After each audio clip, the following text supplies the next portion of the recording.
Hello, everybody, and welcome to the Randomly Generated Podcast. I am your host, Fedora Gamer, and Exotics is not joining us today because of personal issues. He will probably be back next week. We miss him, give him loves on Twitter and all that. See you next time, Exotics. But this week I am joined by my guest YouTuber, is another British person, the third one in a row, actually, because apparently I have a fetish for British accents, is Samurai Rabbit. Hello there. It's a good fetish to have. There's worse ones, that's for sure. And Hello, everyone in chat. Samurai Rabbit's a YouTuber. He covers a lot of indie games. He's a really great guy. You guys should everyone should go check him out. And shit, this is the first time we've done anything together. We talk a lot on Twitter. But it's the first time we've actually done anything together. Yeah, we should have done something sooner, I think. Yeah, long overdue. Mm. And our Obviously, guest, sorry, sorry, I was gonna say hopefully more stuff in the future. yeah, scheduling with people over in the UK is difficult sometimes, though. Yeah, it is 11 o'clock here, so if I fall asleep, I apologize. Time zones are a pain in the ass. Jesus, Really are. everybody should just do the same time. Who cares if noon is the middle of the night for somebody? It should just be the same time for everybody. That is a great idea. I've been messed some people up, but we should get on that. And our guest indie developer today is Joe. Let's see, Marabello. Is that right? Yes, very good. It is Mirabello. Joe Marabello, the developer of Tower of Guns. Yep. Hello, everybody.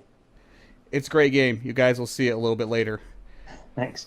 So let's get right into the first segment here is what we've been playing. Let's go ahead and start with Joe. What have you been playing this week? Well, mostly DS games. That seems like my part of the course for these days. Is that I have time for 10, 20 minutes of games before I fall asleep. And so I just finished up SteamWorld Dig on that, which I think they just released on Steam actually too. Oh, I But didn't it's know it was on DS. it started on DS, I think, Huh. or 3DS. It's not bad. It's kind of like Terraria Lite, and it was a decent little experience, especially I for a handheld. I haven't played it, but I've seen other YouTubers tweeting that it was actually surprisingly good.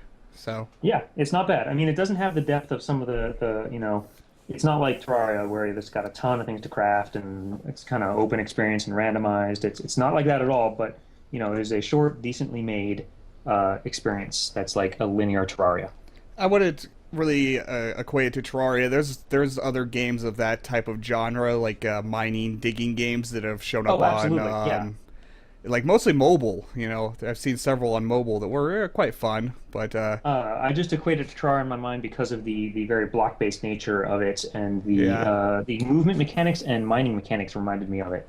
definitely gives you Um, more freedom of movement, though. You can climb up everything, and you don't need special equipment to be able to get back out of holes that you dig. And Oh yeah, it's well, you do initially kind of. There's like things you can get, like you can upgrade to double jump and wall climbing and stuff like that. But I thought you had uh, wall climbing from the get go. Guess. no, you've got like nothing from the get-go. So you actually do have to like go buy ladders and stuff. Oh, Um, okay. but it's only for the first. I don't know if it's like a 6-hour game. It's only for like the first hour. Yeah, It's not bad. it's like a Terraria, but kind of without most of the RPG elements in it. Yeah, very very simplified. It is really a simplified experience that's just pretty decently made. Yeah, simpler experiences aren't always bad. Terraria, that takes a hell of a lot of time. Right, absolutely. Is that all you've been playing? Is just SteamWorld Dig, huh? SteamWorld Dig. No, what else have I been playing? I downloaded the Bravely Default demo last night, I which is know I've another heard DS that game. name. Oh, okay. I was gonna say I know I heard that name somewhere. It is a very, very beautiful DS RPG with a very silly name, and it seems like it is completely not my kind of game, so I probably won't play it again. Is it like JRPG or Western It RPG? is it is as J as you can get with JRPGs. I It is expected to super be it on DS, but you know. yeah, it is super Japanese. And it seems like it's well built, and I am a fan of the occasional JRPG, but this one is very the demo does not do a very good job explaining the mechanics, and the mechanics don't seem necessarily like they're fun. I'm not sure. It's kind of got this weird thing where you can either store up if you basically have a certain amount of mana per turn, you can store it up and do two moves later, or you can take kind of like a loan of mana, and then you have to pay for it by not doing anything later. So that's kind of interesting. But Hmm. but there's a lot of stuff going on with like professions and jobs and ability matchups and stuff like that seems to kind of just get in the way for me at least. That is an interesting mechanic. Yeah, the idea of like taking a loan on mana is kind of a cool idea.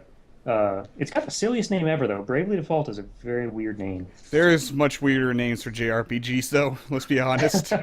I mean, at least this one isn't 13 words, so That's true, and it's pronounceable by me at least. So true. um, That monolone thing kind of reminds me of Hearthstone. There's cards with Overload, which cause you to have one less mana, or however many less mana on your next turn. So you're paying extra for the card in your next turn. Kind of reminds me of yeah, that. it kind of sounds like that mechanic. I haven't played Hearthstone, but I've seen a decent number of videos of it, and it kind of reminds me of that mechanic. But it's like default, like you can always do that thing, and it's kind of like it seems like the combat is designed around that idea entirely. It's, I like risk reward mechanics like that though. What was that? I do like risk reward mechanics like that though. It helps. Yeah, It like I adds a mean, lot of weight to your decisions as well, which is quite interesting. if that were the biggest mechanic, I think I would be a little bit more inclined to want to continue playing it. But it's there was a lot of other stuff going on that maybe I just need to kind of give it another go and kind of get used to it. But like, there's a ton of different like jobs you can pick up, and there's some way that the jobs and abilities match up, but I didn't quite figure out why or how. It was a little bit obtuse. Yeah. But it was freaking gorgeous. Like the artwork in that game is some of the best I've ever seen in an RPG. If I had a DS, I'd actually try it. I haven't played a good JRPG in a long time. Anything else you've been playing, Joe? Besides Tower of Guns, of course. I've been playing a lot of Tower Guns. Actually, that's probably pretty much it because I've been heads down in Tower Guns development over the last couple of weeks. So I haven't had as much time for gaming as I would have liked. That's actually more than a lot of our indie dev guests have. Most of them are like, games? I can't play games anymore. Not since I started making them. Well, like that's like I've got a growing list of games I need to play once I finish Tower Guns. And the only reason I play DS games is because I'll play it like literally lying in bed at night. It like helps my brain shut off, and so I'll try something out for a half hour or so. Yeah, and then you don't have any guilt factor since you're doing it on your DS. If you're at your PC, you're like, I should be making my game, not playing games kind of thing, right? Right, exactly. Yeah. So that's your scapegoat. You're like, I'm not on my PC, so I can do this just fine. Right. I'm not at my PC, and I mean, I don't know though, because that excuse doesn't really work with the Xbox either, and I haven't played any Xbox games either. Maybe it's just the idea of not having to load up into a big budget game makes me not feel guilty. Oh, good point. Okay, how about you, Samurai Rabbit? What you been playing? Oh, I've been playing a couple of. I think every single game I've played this week hasn't been finished yet, which is That's quite most a of the common games. theme, really. Yeah, I've played a lot more in development games this year than I have actually finished games. Or well, last year. I guess this is a new year, but you know what I mean. Yeah, I played Below Krill, which I intend to do a video on soon. That's like a community developed puzzle platformer. Wait, There's like community developed? How does that work? well, there's like a core set of levels which are made by the developers. They're still like very early stage of Okay. development, but then once you've signed up, you can buy like a premium. You can buy into beta, and that gives you access to like the construction kit, and then you can make your own levels as well. I've not really delved into it too much, but the concept's quite interesting. It is. Um, I sent you that game, the code for that. Yeah, didn't you I? did, yeah. It's they term it as a crowd forged platformer where only I think it's like 4 levels are made by the developer, and those are pretty much just the tutorial levels. Then it's a giant world map of a bunch of squares that are originally, when the game started, empty, and people claim them and use the in-game construction kit to make your own levels. And then each level can connect to the other levels next to it if the creator of the level, both of those, any of the levels touching, decide to make paths to each other, which most do, and then you can just travel around from player-made level to player-made level, and people That can is make awesome. some really interesting and really diabolical stuff in that game. Some of those levels are really hard. That is really a cool idea. It is. It's a very interesting game. We should drop a link to that while we're talking about it here. I should Yeah, find a link to that. I think it's just belowkrill.com, but Below Krill or Quill? What are you saying? Krill. Krill, Kryll. Ah, yeah, that is Isn't a it? cool concept. It's that's something I've wanted to see done in MMOs for years. The idea of the player-made dungeon taken over, and it seems like it's the next batch of MMOs we get are going to kind of go that direction with EverQuest Next and stuff. But EverQuest Next is one of the first MMOs in a long time that I've actually been kind of excited for.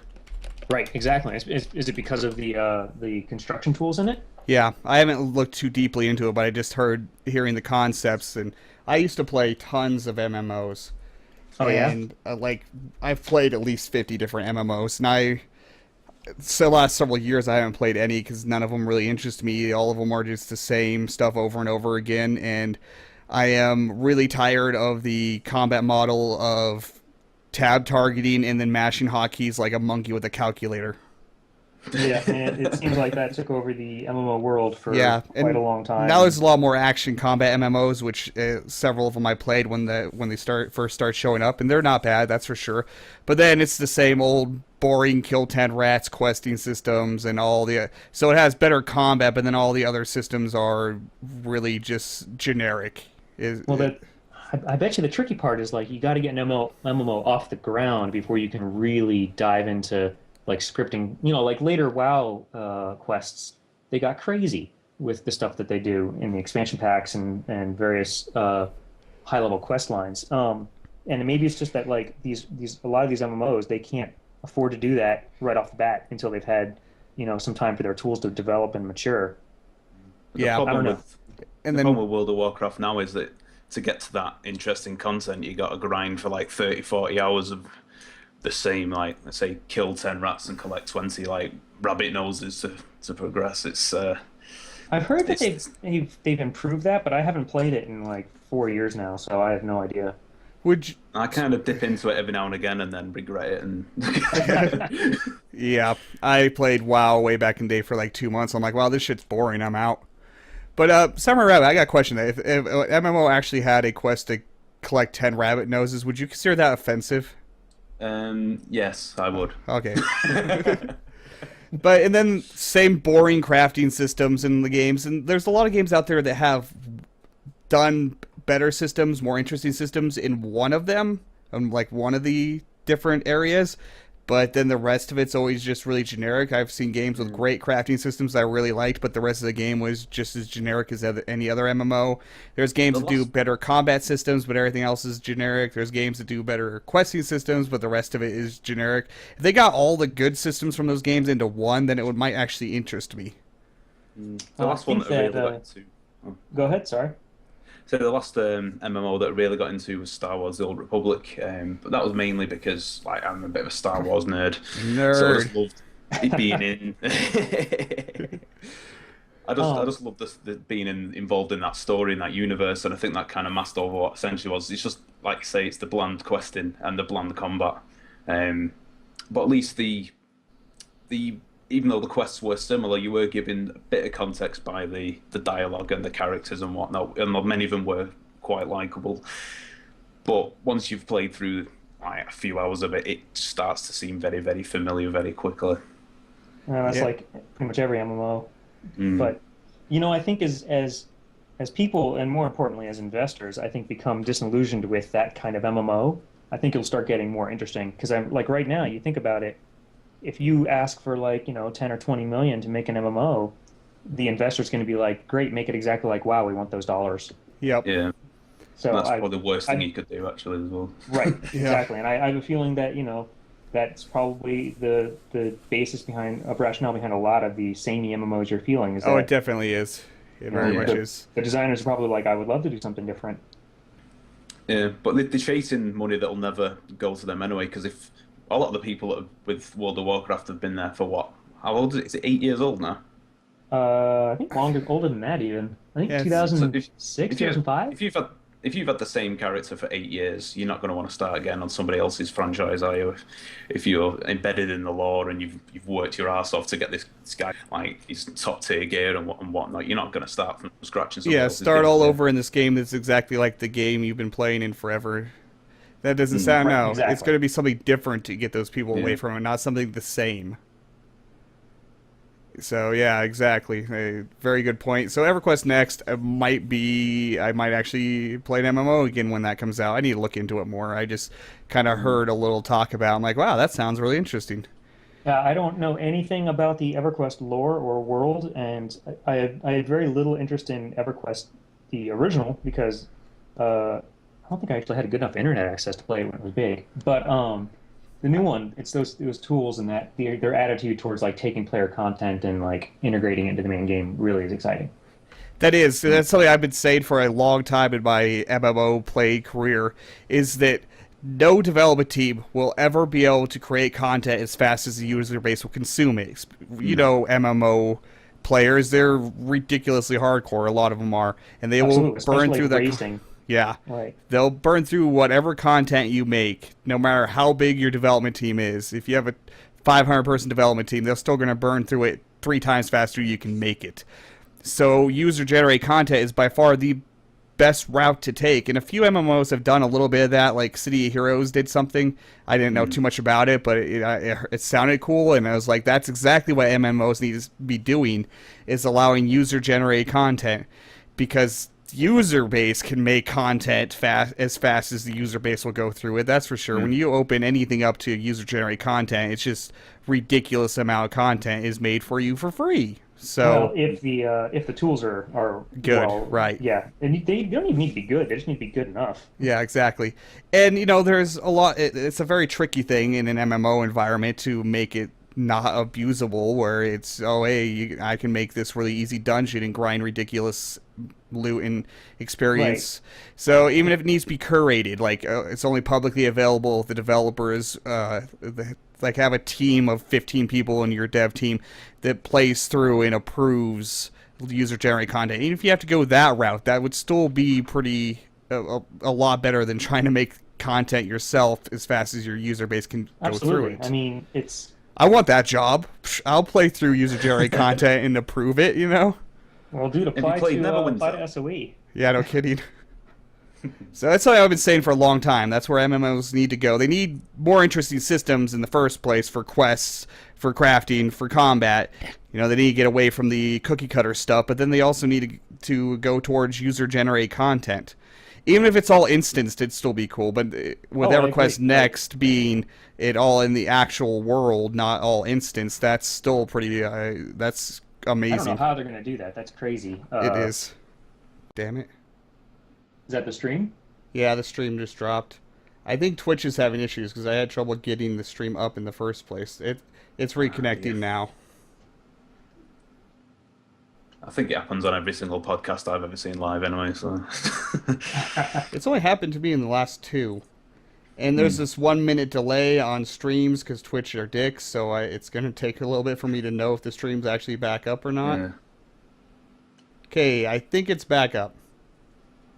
They probably heard what I said for the last 1 minute, so... Okay, we got way off topic, though, which happens a lot in this podcast. It's the Hey, randomly Mega Pie generated... Man is in the. Sorry, I just got distracted by the chat. Another YouTuber, a TOG fan YouTuber, Mega Pie Man is in the chat. Oh, he's a YouTuber? Hey. And yeah, I have heard of Hello, Mega Pie Man. WildStar, a little bit of it. Back when I cared much about MMOs, I heard something about WildStar. I don't know enough about it to comment about it, though. Maybe I'll look it up at some point. But let's go back. Sci-fi. Yes, isn't it? it's sci-fi in its action-based combat, but I don't know if there's anything else interesting about Where's you it. guys again? Well, I know a lot of the developers. That's cool. You do have AAA background, don't you, Joe? Yeah, I used to actually work on MMOs, and then the last studio I worked for, when it closed down, a bunch of people went off to go work on WildStar. And there's a problem. We lost Samurai Rabbit, apparently. Oh, that's sad. Jesus, maybe it's my internet being wonky. I don't know, because I can still hear Joe. Hopefully, they can still hear us. I don't see anyone freaking out in the chat that the stream's dead still. So Maybe it hasn't hit them yet. I Oh, still that's sad. That would be a really long delay. Okay, well, since we lost Samurai Rabbit, I will go ahead and talk about what I've been playing. We'll go back to him once he gets back. Hopefully he comes back. I've been playing a lot of Hearthstone. Recently, I've gotten extremely addicted to Hearthstone to the detriment of my channel. I've been kind of slacking on making videos because of playing Hearthstone. I'm a scumbag playing AAA games instead of making indie game videos. I've heard good things about it from everyone who's played it, and the videos I've seen, it looks even already it looks really polished. It is that game has that's one of the biggest things about the game is it has extreme polish and the best implementation of a digital CCG I've ever seen. You know, it just feels like it was made as just exactly what it is. A lot of other games feel like they are just a quick port of a physical game into a digital game. The interface is great. It gives you a great amount of audio and visual feedback. Oh yeah, the UI for it looks fantastic. Yeah, and it's just like, oh, you everything on your board that you can attack with that turn has a glow around it, so you instantly just glance and know everything that you have enough mana to play is glowing, so you instantly know. When you have Oh, that's nice. when you have nothing else that you can do at the time, you know, on your turn, the iconic orc peon job's done plays, and you just like you can't do anything else, so it plays that, and then you're like, oh hey, I can't do anything else end turn. Yeah, that's I mean, Blizzard's always been known for polishing the heck out of stuff, but from what I've seen, it looks like head and shoulders above any other CCG in terms of how much just stuff that's not unnecessary but adds a whole lot. Yeah, Like the little stuff on the side, the little turrets, the little mini games that you can do while the other Yeah. person's playing, just Exactly. weird things. yep. Uh, And I'll say mechanically, it's rather simple, and there's definitely better CCGs out there mechanics wise. Scrolls, Magic, and most other, I would say most other digital CCGs in existence are actually better mechanically. But for some reason, it's just more fun, and that's all that really matters. Mechanics Yeah. are rather simple. They're deceptively simple. There is depth there and a good amount of strategy to it, not as much as other digital CCGs. I think we got Samurai Rabbit back. Oh, hey. Hello. Okay, Minus technical difficulties. that's the theme of today's podcast, apparently. It is. It's the theme of all the podcasts. Yeah. And I'll finish up with what I've been playing, then we'll go back to you, Samurai Rabbit, since you know, Okay. it's like, oh, we're not going to sit here and be quiet while we wait for you to get back. But anyway, so like What? mechanically, it's by far not the best CCG ever made, but yet it's still the funnest for some reason. It's very fast paced, which is good. Like Scrolls, I really liked, but a game of Scrolls can drag on for an hour or more sometimes. Yeah, every Hearthstone game I've seen has taken less than 15 minutes, 20 minutes. Exactly, and that's another great feature of it. As much as I like Scrolls, some games it's just like, God damn it, is it over yet? Like seriously. So it's fast paced, it's fun, and maybe not the most mechanic. Let me try that sentence again. Maybe not the mechanically best CCG ever made, but it has enough depth to the mechanics to be fun. So I'm addicted to Yeah. it ridiculously right now. So I might actually I be really playing like it right Hearthstone. now. I'm not. I may or may not be. No, not really. I'm not talented enough to keep up a conversation and play Hearthstone at the same time. What else have I been playing? The last 3 days I've been playing a lot of Tower of Guns to try to not be completely terrible at it during the podcast. It's a Oh, lot right, of you're fun. gonna be- are you going to be playing it live then? Yes. Cool. Yep. And it's a great game, and I played a Nice. lot of it on the previous version. Then the newest version came out, and my unlocks weren't carried over to the new version. Yes, that's you can actually manually carry them over by changing over the save file, but I'm constantly adding and removing stuff to the save file, so it's not like 100% stable if you do that. It's like 95% stable, but You should just Oh. put the save files in a user directory where the save games where that normally is instead of in its own directory, and you won't have to worry about that. I don't know if I can actually do that with UDK. Really? I'm not sure. Oh. Yeah, That I'd have to look into sucks. that and see. As I There's say, some- why doesn't this game do it this way like most modern games? Well, maybe the engine is why. Yeah, well, there's probably a way to do that, but Unreal and UDK are not the same thing entirely. And there's some strange things that are probably pretty easy to do if you actually have source code access to Unreal that that just the UDK users may not know how to change. So UDK is kind of neutered in a lot of ways. Is that what you're saying? Not a lot of ways, but there's some ways that that it seems to be at least that I'm learning, but Yeah. or at least that haven't been documented in terms of how to do it. So Ah. Yeah, so I was like, oh, all my unlocked guns. I had every gun unlocked, actually, except for one that take no damage on a level. That is a ridiculous requirement. it's hard to get, but you can. There are ways you can kind of make it easier to get that, depending on what you pick up. Like if there are certain perks you can use that help you get that gun. When I'm playing it, I might ask for your advice on that, because I would actually like... That's the only gun I haven't seen, so... I would like to It's a hard gun to get. I'm not even sure if I'm going to keep that requirement because it's so difficult to unlock. It is. There's been times where I thought I was going to, and then like just got clipped once by the boss, and like head-butted my keyboard a couple times, and yeah, that's the Tower of Ends way. yeah. I'll probably be making that gun the gun that you get when you beat the game. That's probably going to be the requirement for that gun. Do any other guns have that requirement? I don't think so, do they? No, I've been saving, I've been keeping that gun's requirements as is because I knew I was going to change it to something, and I was thinking about making it the end of game gun. Oh, do it, because I can actually beat... Well, I used to be able to beat the game. I don't know about in this build. This build actually seems considerably harder. The bosses are a little bit harder, but mostly it's just more of random stuff, like more rooms, more... Some rooms are freaking diabolical. Okay, some of the new rooms. You walk into, like, serious death trap. Yeah, but I mean, that's also kind of the fun of this kind of game. Is that It you're not is, but I'm invested just in saying it it's a whole harder. lot. Yeah, I'm just saying it's harder now. There's some rooms there that are would just some- destroy me. There are some new rooms that are pretty hard. And I I think like the split-second delay between everything spawning at once. Between you walk in the room and you think, "Oh, this room's clear," and then 1 second later it's full. Well, it triggers by assholes, going rats. to different sections of the rooms. Like there's a lot of the vertical rooms. Once you climb high enough, then other waves spawn. And I do like that it's not just enter the room and everything spawns like pretty much every other first-person FPS roguelike I've played. I like that it's does that some rooms you think you've cleared out everything, then you progress into the room and more shit spawns. Well, yeah, that lets me kind of, I don't know, use the room to kind of create different experiences because stuff may not spawn. Depends Yes. on the room, or Yep. depends on whatever random layout you got of enemies. Yeah, because you can get the same room with different loadouts of enemies, so which really adds to the replayability.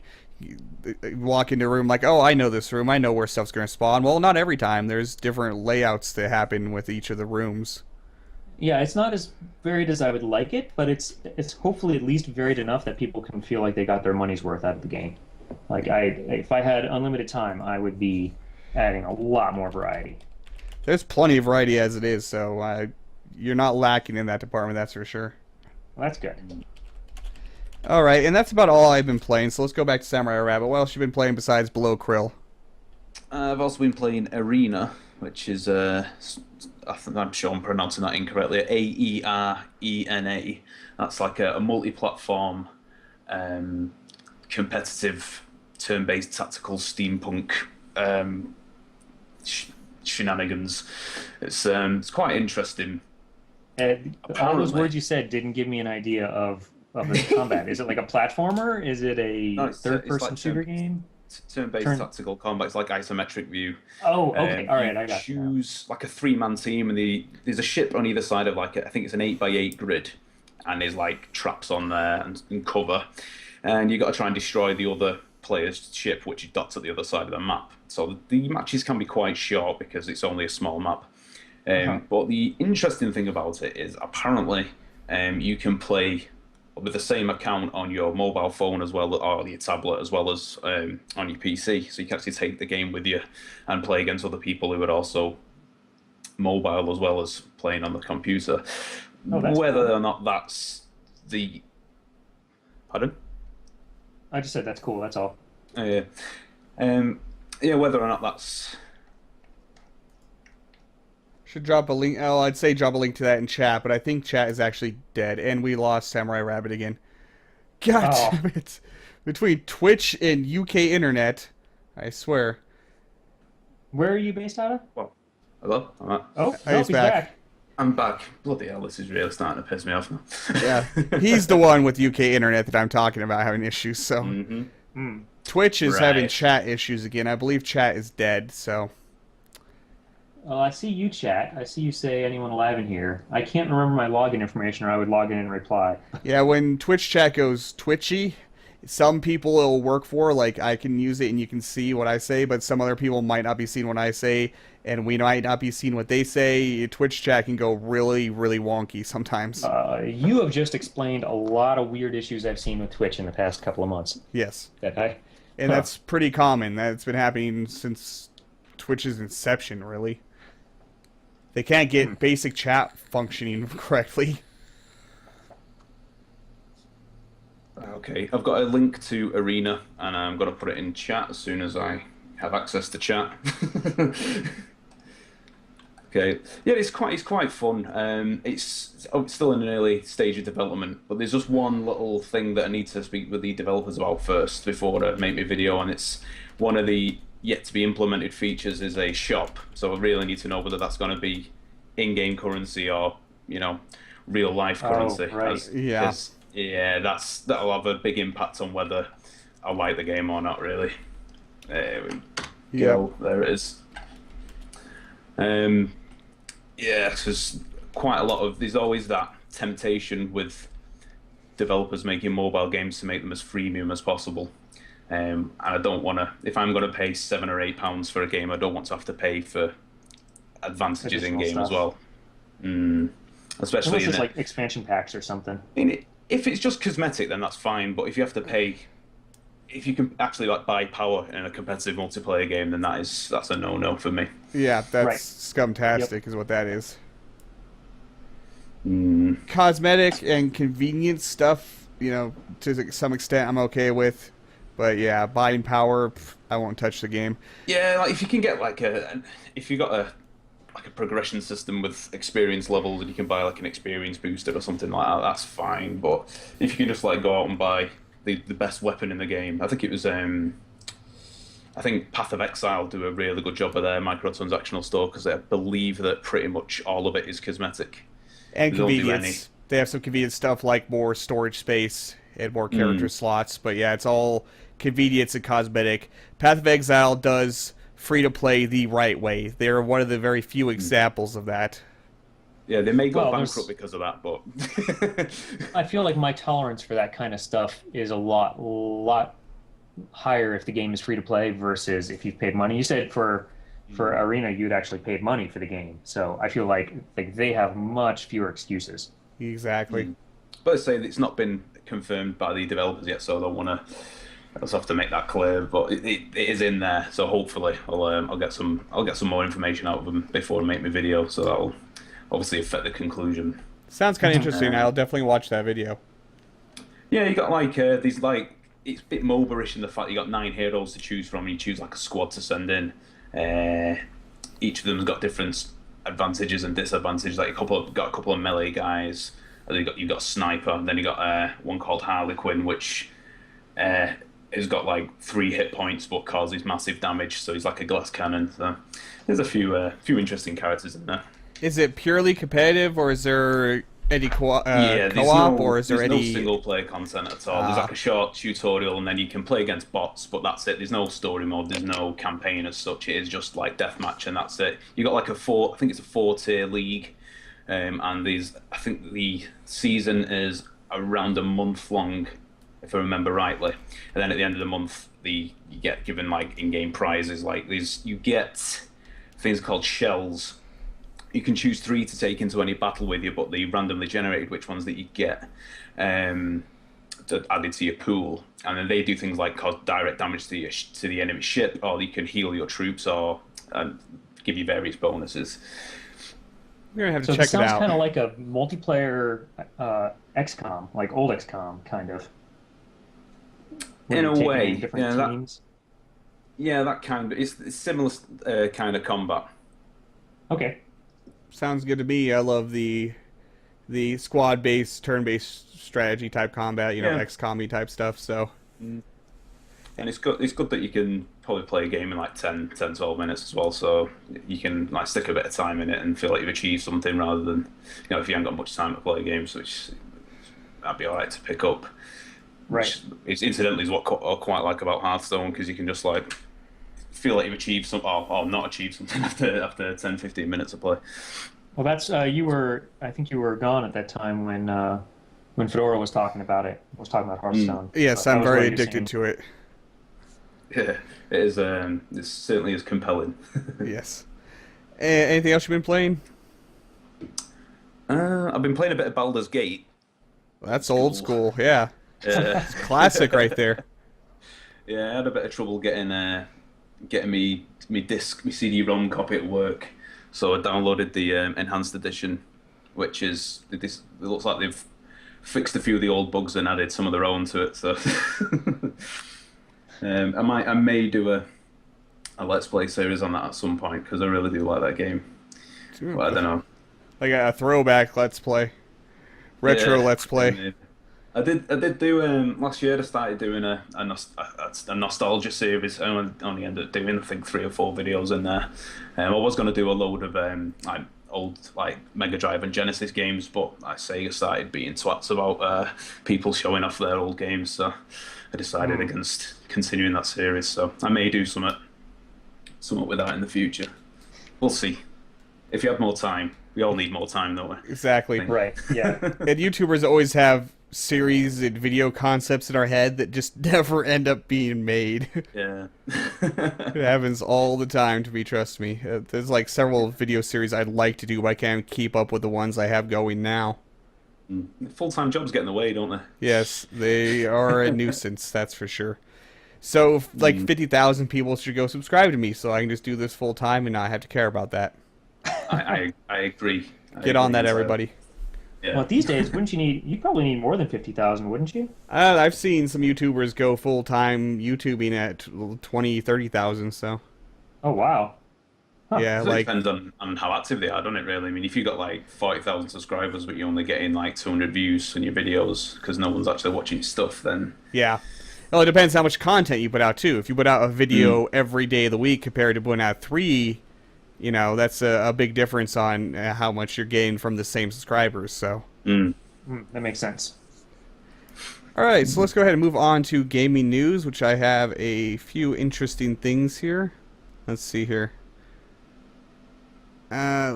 What was I actually going to talk about? I drew a blank here. I'm going to find the right tab here in a second. Oh, yeah, the Steam, Origin, and other platforms were hit with DDoS attacks. It was actually during the Steam winter sales when that happened.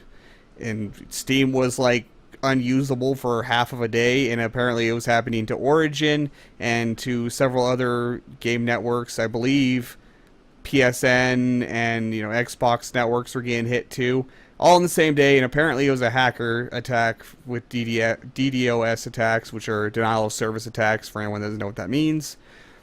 And I don't know exactly how credible this is. It's on Games Radar, but apparently the hackers that took credit for it were targeting a Twitch streamer.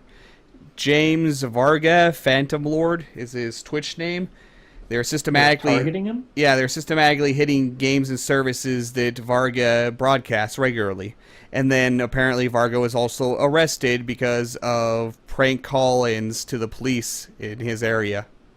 Oh, is this okay? I What? saw some news about that a few weeks ago.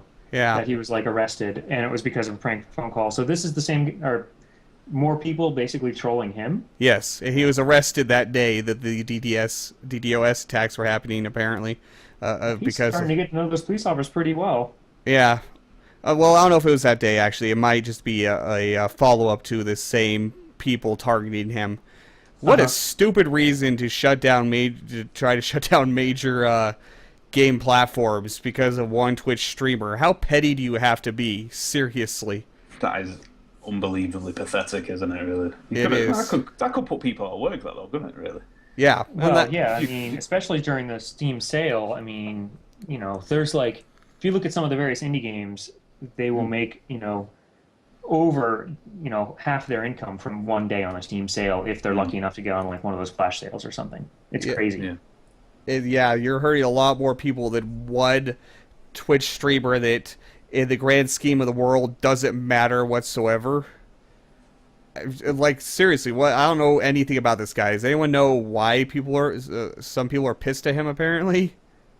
I don't know if they're pissed I at don't him know. or if it's just become fashionable to pick on him. I can't really tell. I Uh, didn't. I don't follow his stream. I just saw one of the VODs of him talking and then having to stop because the police had come or something. Or, I don't remember Wow. exactly. He was on stream when the police came. Jesus. And, Well, like, those were like it wasn't him doing the prank calls. It was prank calls. This, He was framed. yes. yes, exactly. That's if it's the same guy that they got a week or two ago. That's ridiculous. If it's the same guy, I don't know. Well, the kind of scale attacks that happen on the gaming networks, there's definitely a group of people, not just one guy. It's a group of idiots in their mother's basements with someone else's program made to DDoS stuff, because so it makes them feel like elite hacksaws using this program made by somebody else. I doubt that they're intelligent enough people to actually make the software to do these kind of attacks. That's for Well, sure. they certainly won't be twice if they're not, because if you start talking about blocking something like Steam or Origin for even any length of time, you're talking about getting like, oh, I don't know, a lot of money and a lot of different agencies of the government involved in finding you. Yeah, it's stupid because to attack a Twitch streamer, I which I don't know if the guy's really offensive and he pissed off a lot of people. I don't know if they're just really jealous that he's a successful streamer and makes a living off of it. I assume if it's newsworthy that stuff like this happening, that he's a professional streamer. I would assume. I don't know, but goddamn, is it the pettiest thing I've ever heard in my life. Yeah, I mean, if you don't like somebody, just don't watch the stuff. It's really easy to avoid people, isn't it?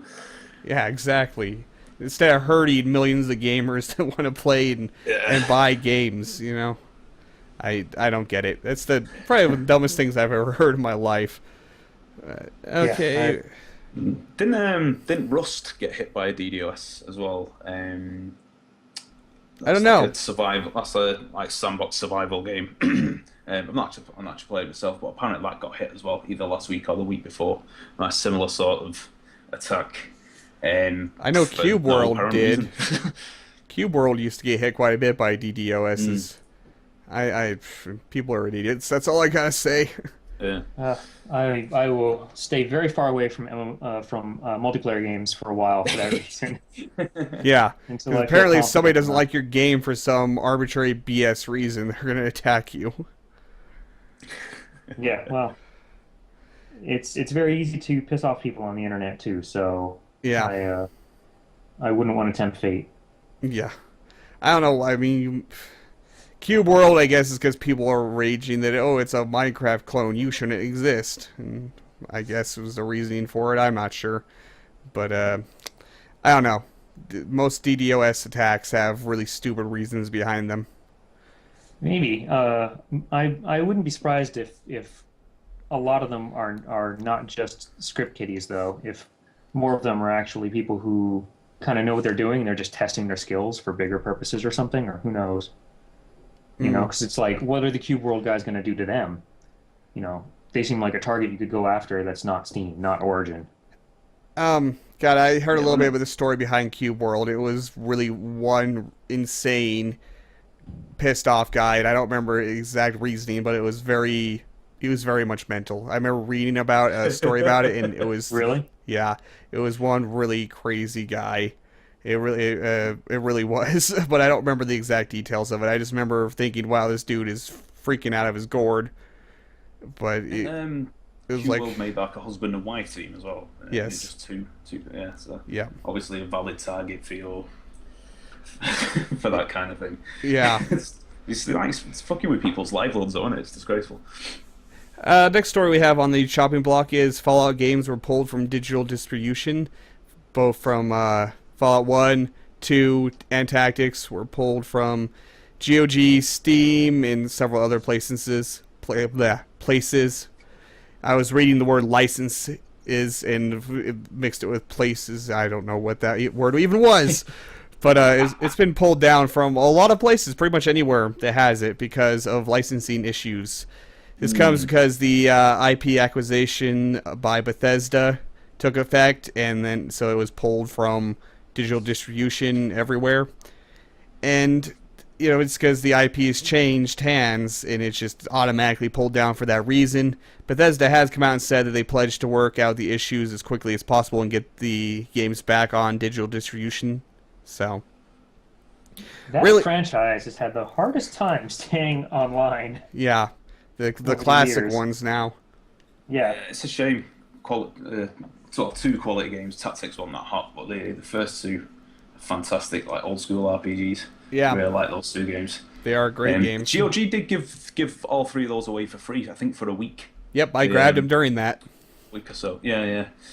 So that was obviously the reason why they knew that was coming. So, I don't blame Bethesda about it. I think it's pretty much an automatic takedown because those digital distributions are, giving money to the original license holders, and then the license holder changes, so they got to take them down and stop anyone from buying it and money going to where it doesn't belong anymore. So, I really don't blame Bethesda for it. They just got to get everything changed over into their names and all the payment methods changed over to them before they can be put back up on the digital distribution platform. So, really, it's not a big deal. No one's fault. It happened, and I'm pretty sure Bethesda will get them out there as soon as they can because, that's free money for something they didn't have to make. So it's happened to a few Marvel games as well this week. Yeah, do you know anything else about that? Deadpool's only been on 6 months, and now that's been pulled from sale. Why might harm the developers. Yeah. Do you know anything about that, Samurai Rabbit? Because I actually should have looked that up, but I didn't because I forgot about that happening. I think it's something to do... I might be slandering people. I think it's to do with Disney because they own Marvel. I think it's something to do with them. They might be allocating those games to one of their publishing arms. I've read something about it briefly the other day, so I thought I'd mention it. And I think Deadpool and a couple of other games. I'm not too sure. Yeah, because Deadpool seems like a good Disney game. It's a family-friendly game. Right. Certainly is. That's weird. It's a perfect Disneyland game. If anyone doesn't know about the Disneyland joke, then you fail at life and go look up Indie Mouse on YouTube because it's a thing from one of his streams. The typo was Disneyland, and then it just grew from there, being twisted, derpy Disneyland stuff. It's hilarious anyway. It's Mocky Mouse and Diddy Whirl, without the D, Diddy Whirl. Mm-hmm. I found information. What Jen said in chat, Disneyland, where Drems are mad. Yeah. It's a hilarious video. Jens, find the Indie Mouse's video on the whole Disneyland thing and link it, please. She's our link secretary. Jens is really good at that stuff, so she'll link that, and you guys should watch it later if you don't know what we're talking about because it's hilarious. All right. Anyway, what were you saying, Samurai Rabbit? Sorry. Yeah, that's okay.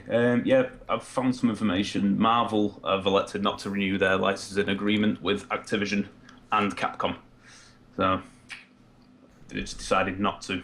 So for the time being, why does that bring it down? That's strange. You'd think that it would just leave it up, and maybe they don't. Maybe there's licensing weird. in the game world is the biggest pain in the dick in existence. You'd think it'd just automatically go to the previous license holder or whoever owns that particular IP, wouldn't you, really?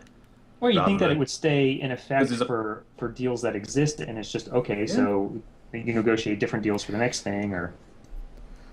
There's like 2, 3, 4, 8, 10 games here that are no longer available. Whether they're good quality or not, it's people's hard work, isn't it? And it's just a bit of red tape in it that's costing people money, really. Especially like Deadpool's. Was that June, July when that came out? Yeah. So that's still in a crunch period, really, for the developers, because it's the first 12 months, isn't it, the most important, really. So. Yeah. Licensing's a mess in the music world and in the game world. It's a giant mess. It really is. It always is. That sucks. I heard a lot of mixed stuff about Deadpool, but some videos I watched of it, the humor, it was hilarious. I loved the humor in it. Now, I've never read Deadpool comics, so I don't know how true to the comics they are or not, so the comic book nerds out there might not like it, but I thought it was hilarious, so. It's I don't know how true or not it was to the comics, but I think that the heart was there. Like the amount of breaking the fourth wall stuff that they do in the game is pretty similar to the kind of silly antics that they do in the comics. And then, the comic book nerds will fight over anything because there's several different versions of Deadpool done by different writers, different comic book people. So there's different versions of Deadpool, and it doesn't match up to their favorite version of Deadpool. So yeah, That's just comics in general. Yeah, exactly. But when you bring it over, how many universe reboots have Marvel gone through? 7, 8, 9, 10, something like that. Yeah, exactly. So the comic book nerds are always foaming at the mouth if it doesn't match up to their favorite version of the character, of the hundreds of different versions of that character that were made. Well, with Deadpool, I think that's less of an issue because I think he's so over the top and so doesn't take himself seriously, and he's supposed to be kind of crazy. So it's kind of like if it's different, he's just remembering things differently that day. I think that's like the one of the few characters that can get away with. I don't even know if they've actually rebooted him that much at all over the years. I know there's definitely a much darker version made by somebody in the comic book world that, so it doesn't match the darker, twisted version of him enough, so people are pissed off about that. I don't know.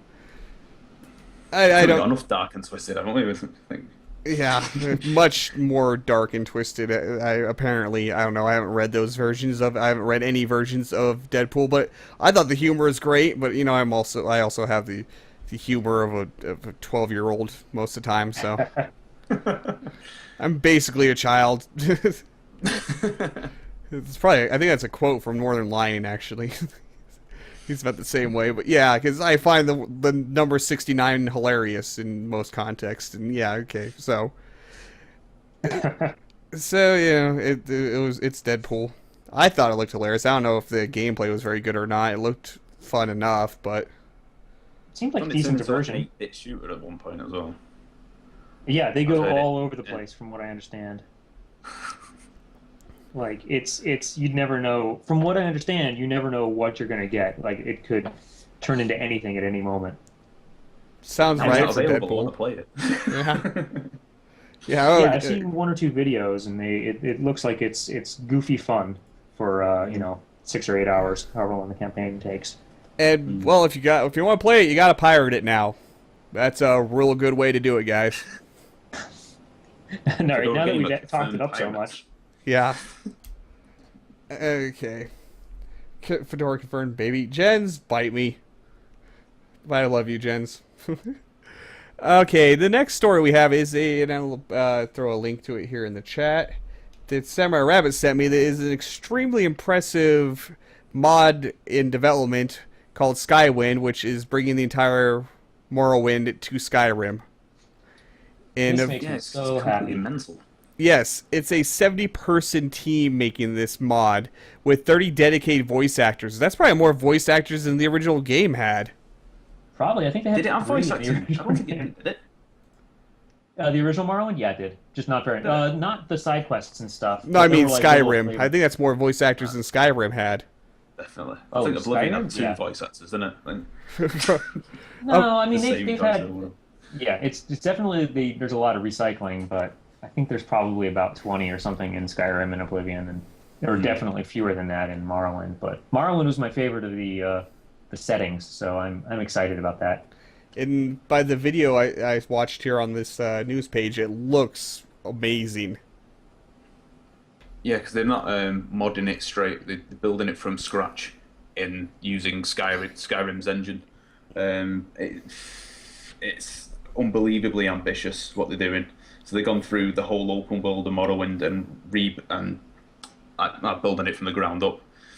Now you see, if Bethesda were smart, they would do the Valve thing where they hire the entire team, or as much of them as they can get, and pay them to finish it and then actually release it. They'll go the portal route, but I don't know whether Bethesda's never really done that in the past, have they? I don't think so. I believe they have brought on some mod makers onto Bethesda. I think I heard about that Right, they where hired them, a but single person, yeah. have they used the mods as entire projects and like basically adopted the project on? No, not that I've ever heard of. Man, if I had unlimited time, I would be helping out with this project. I'm watching it now, and it's making me excited for the Morrowind world. It is. I haven't read through this news article too thoroughly. Have you, Samurai Rabbit? Is there any like word of when it'll be playable? No. There's nothing yet. I mean, there might be something on their official site, but I'm not. I only really, honestly, only found this about 2 hours ago. So.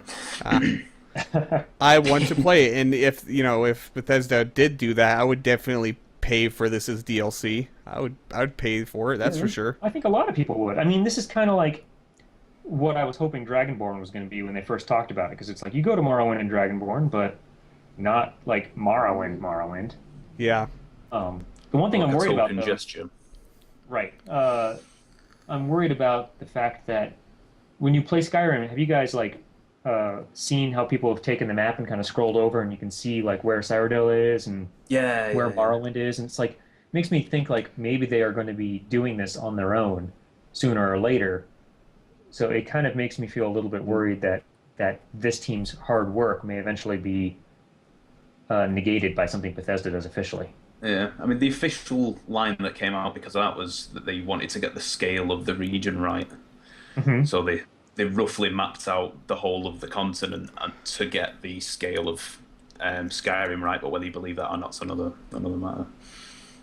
Well, I mean, I would believe that because I know that when I've white boxed on projects in the past, you'd do that exact thing, but you'd be really rough, like real quick mapping out, But I don't know. It makes it inspires the imagination to start going places with what they could do with that world. So I'm not a big. I've played every single, almost every single Elder Scrolls game made, but I'm not a big nerd into it. Like scale wise, let's say the Skyrim world and the Skyrim area that's in Skyrim. Size comparison, how big is this going to be? Morrowind? Yeah. I can't really remember.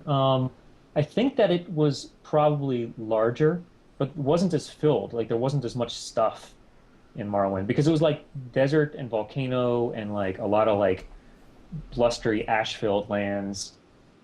And Skyrim has a lot more mountains. I don't know. It'll probably be at least comparable size. That's impressive for a mod, that's for sure. Absolutely. If they make it 1-to-1, absolutely. I think Daggerfall is probably the biggest. I want Bethesda to make an Elder Scroll games as the entire game world in one game. All the regions. Elder Scrolls Online, isn't it? Right. Yeah. That's exactly what you're describing. Actually, does Elder Scrolls Online have access to the entire game world? I believe so. The entire lore world, I guess. If it doesn't on launch, it will eventually. Because it's like they can just keep adding stuff, and they've got people who know exactly the lore of the place they're going to be adding next. So it's like I wouldn't be surprised if there were only two or three regions at launch, and they just had plans for expansion packs one by one. Yeah, it's a good environment to do it in. I haven't played Elder Scrolls Online. It has interest to me enough being an Elder Scrolls fan. But again, I just kind of avoid MMOs because that would probably destroy my YouTube channel. Yeah, I was interested in Elder Scrolls Online a lot more before I found out it was going to be subscription business model, though. I'm glad it's subscription business model. I'm tired of all the free-to-play MMOs that have the terrible free-to-play trappings.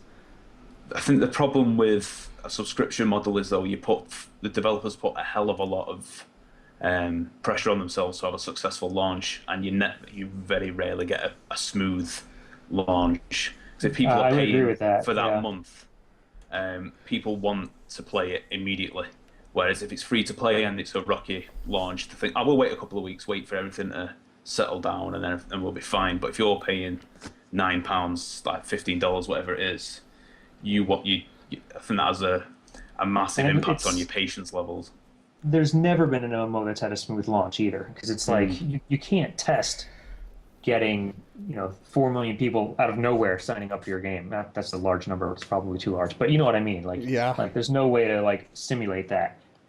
Like you have Mm. no idea what problems you're going to hit. I mean, you can kind of guess if you've done it a couple times, I'm sure, but you're going to find things that come up that you hadn't thought about. Yeah.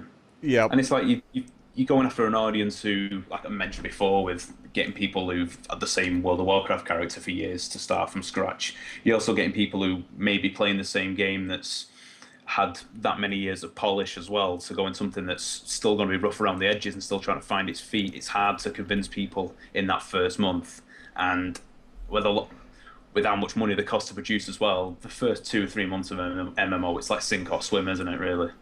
Well, it's like you've got to, right, yeah, you've got to get a huge launch and you've got to retain that audience past the like 30-day trial. Yep. And that's I I don't think know. the hard part. As someone said, there's no such thing as a smooth MMO launch. So I mostly expect it to have issues. Right, I feel like that's kind of part of the course for MMOs. It is. Uh, WoW's launch was horrible. Yeah, I remember the long queues for the first like what? Well, they probably still have them. I haven't signed in forever, but they probably still have them when the expansion pack comes out, right? Yeah. Like queues to get on. Queues and server crashes a lot and a lot of bugs. And WoW launch, WoW, the biggest poster child for MMOs, had one of the worst launches. Not the worst, but one of the worst MMO launches. So. What do you think about the way like Firefall is doing it, where they've got like this really, really long beta and they just slowly are adding more and more people? Don't know. I mean, that's kind of what Hearthstone has been doing too. So, but and that's pretty common. A lot of games do it that way. It's okay. It keeps the game playable for the people that can get into it. So. That's true. Yeah. So honestly, I'm pretty indifferent on that method. It works. And it sucks for people that really want into it and can't get into it, but it works, and the developers have the right to do it that way if they want to. So It's going to be multi-platform release as well. It's coming out on Xbox One and PlayStation 4. Whether or not, I don't think it'll be cross-platform. But I think Wait, that's what is going this? to Are be you a huge talking about undertaking. Elder Scrolls Online again? is going to be on Xbox One and PlayStation 4 as well. So it's kind of they're launching 3 MMOs at the same time. If they're not going to be using shared servers, then that's going to Yeah, be that's crazy. pretty Like, hellish. yeah, that would be amazing if they were shared servers too. I mean, Yeah, that'd be great. there's been talk of people trying that for forever, but I don't even think there's been a large what Shadowrun I guess did it way back when between Sony and Xbox users. Hmm. But that was like not an MMO. That was just like first person shooter. Wait, what was that? Sorry, I can't remember. You can ignore me. I haven't heard of anyone doing it misremembering well. That's for sure. Well, no large games with like millions of players. I don't think that's happened.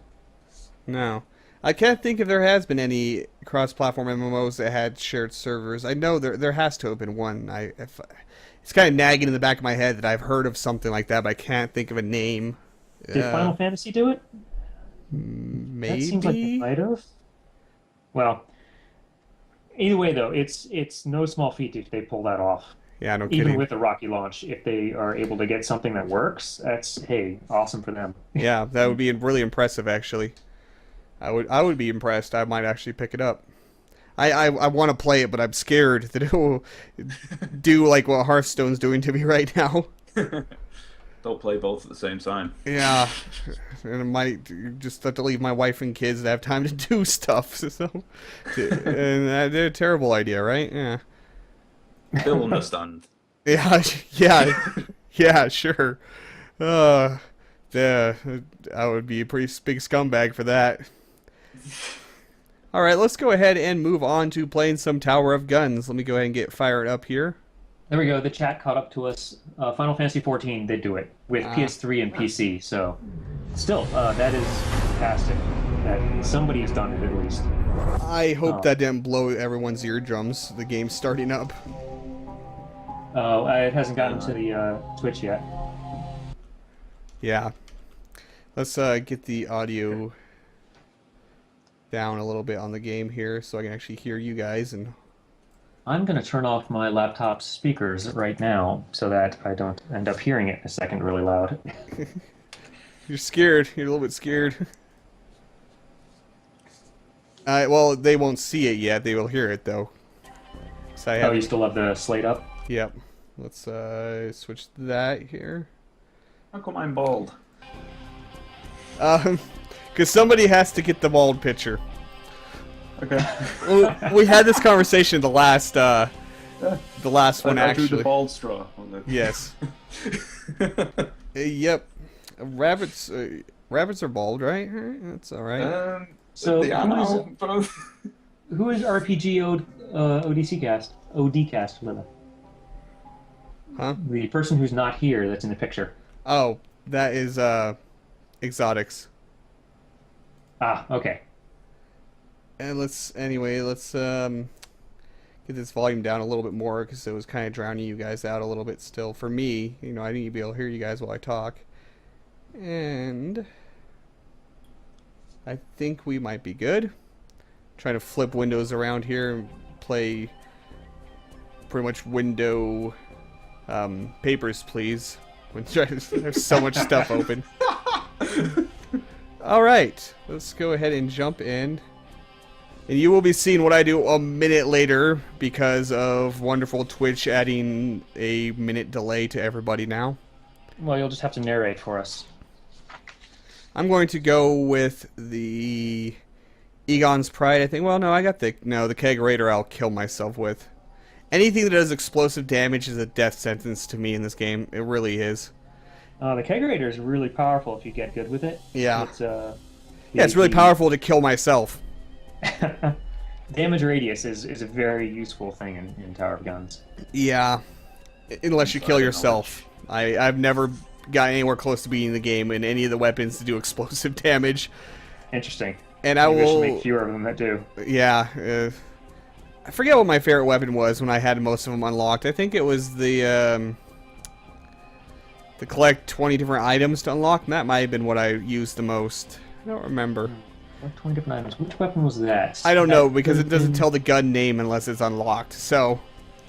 True, yes, good point. That could have been the mini LHC.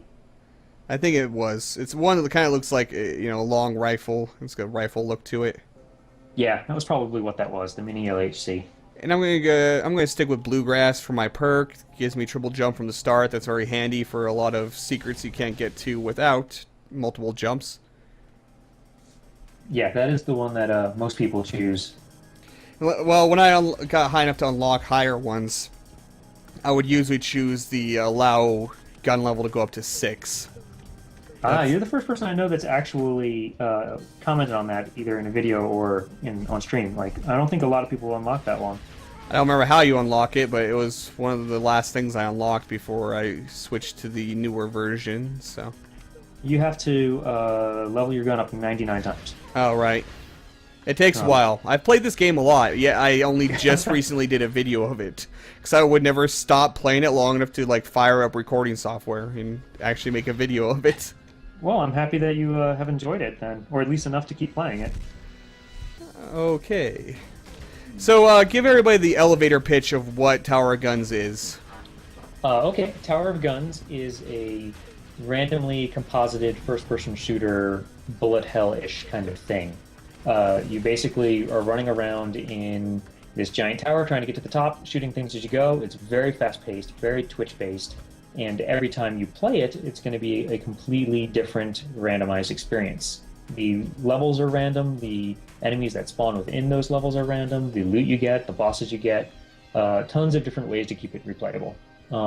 It's kind of got like a slot machine style randomization, so you may see the same rooms again, but you may not see the same combination of enemies and loot and shops and all that sort of nonsense. I think I just found a secret that I didn't know existed previously when I played this room. There's this circle thing up here. I'm going to see if I can figure out how to actually get enough height to it. One thing about the multiple jumps is they don't have much height to them. They're more for horizontal movement than they are for vertical movement.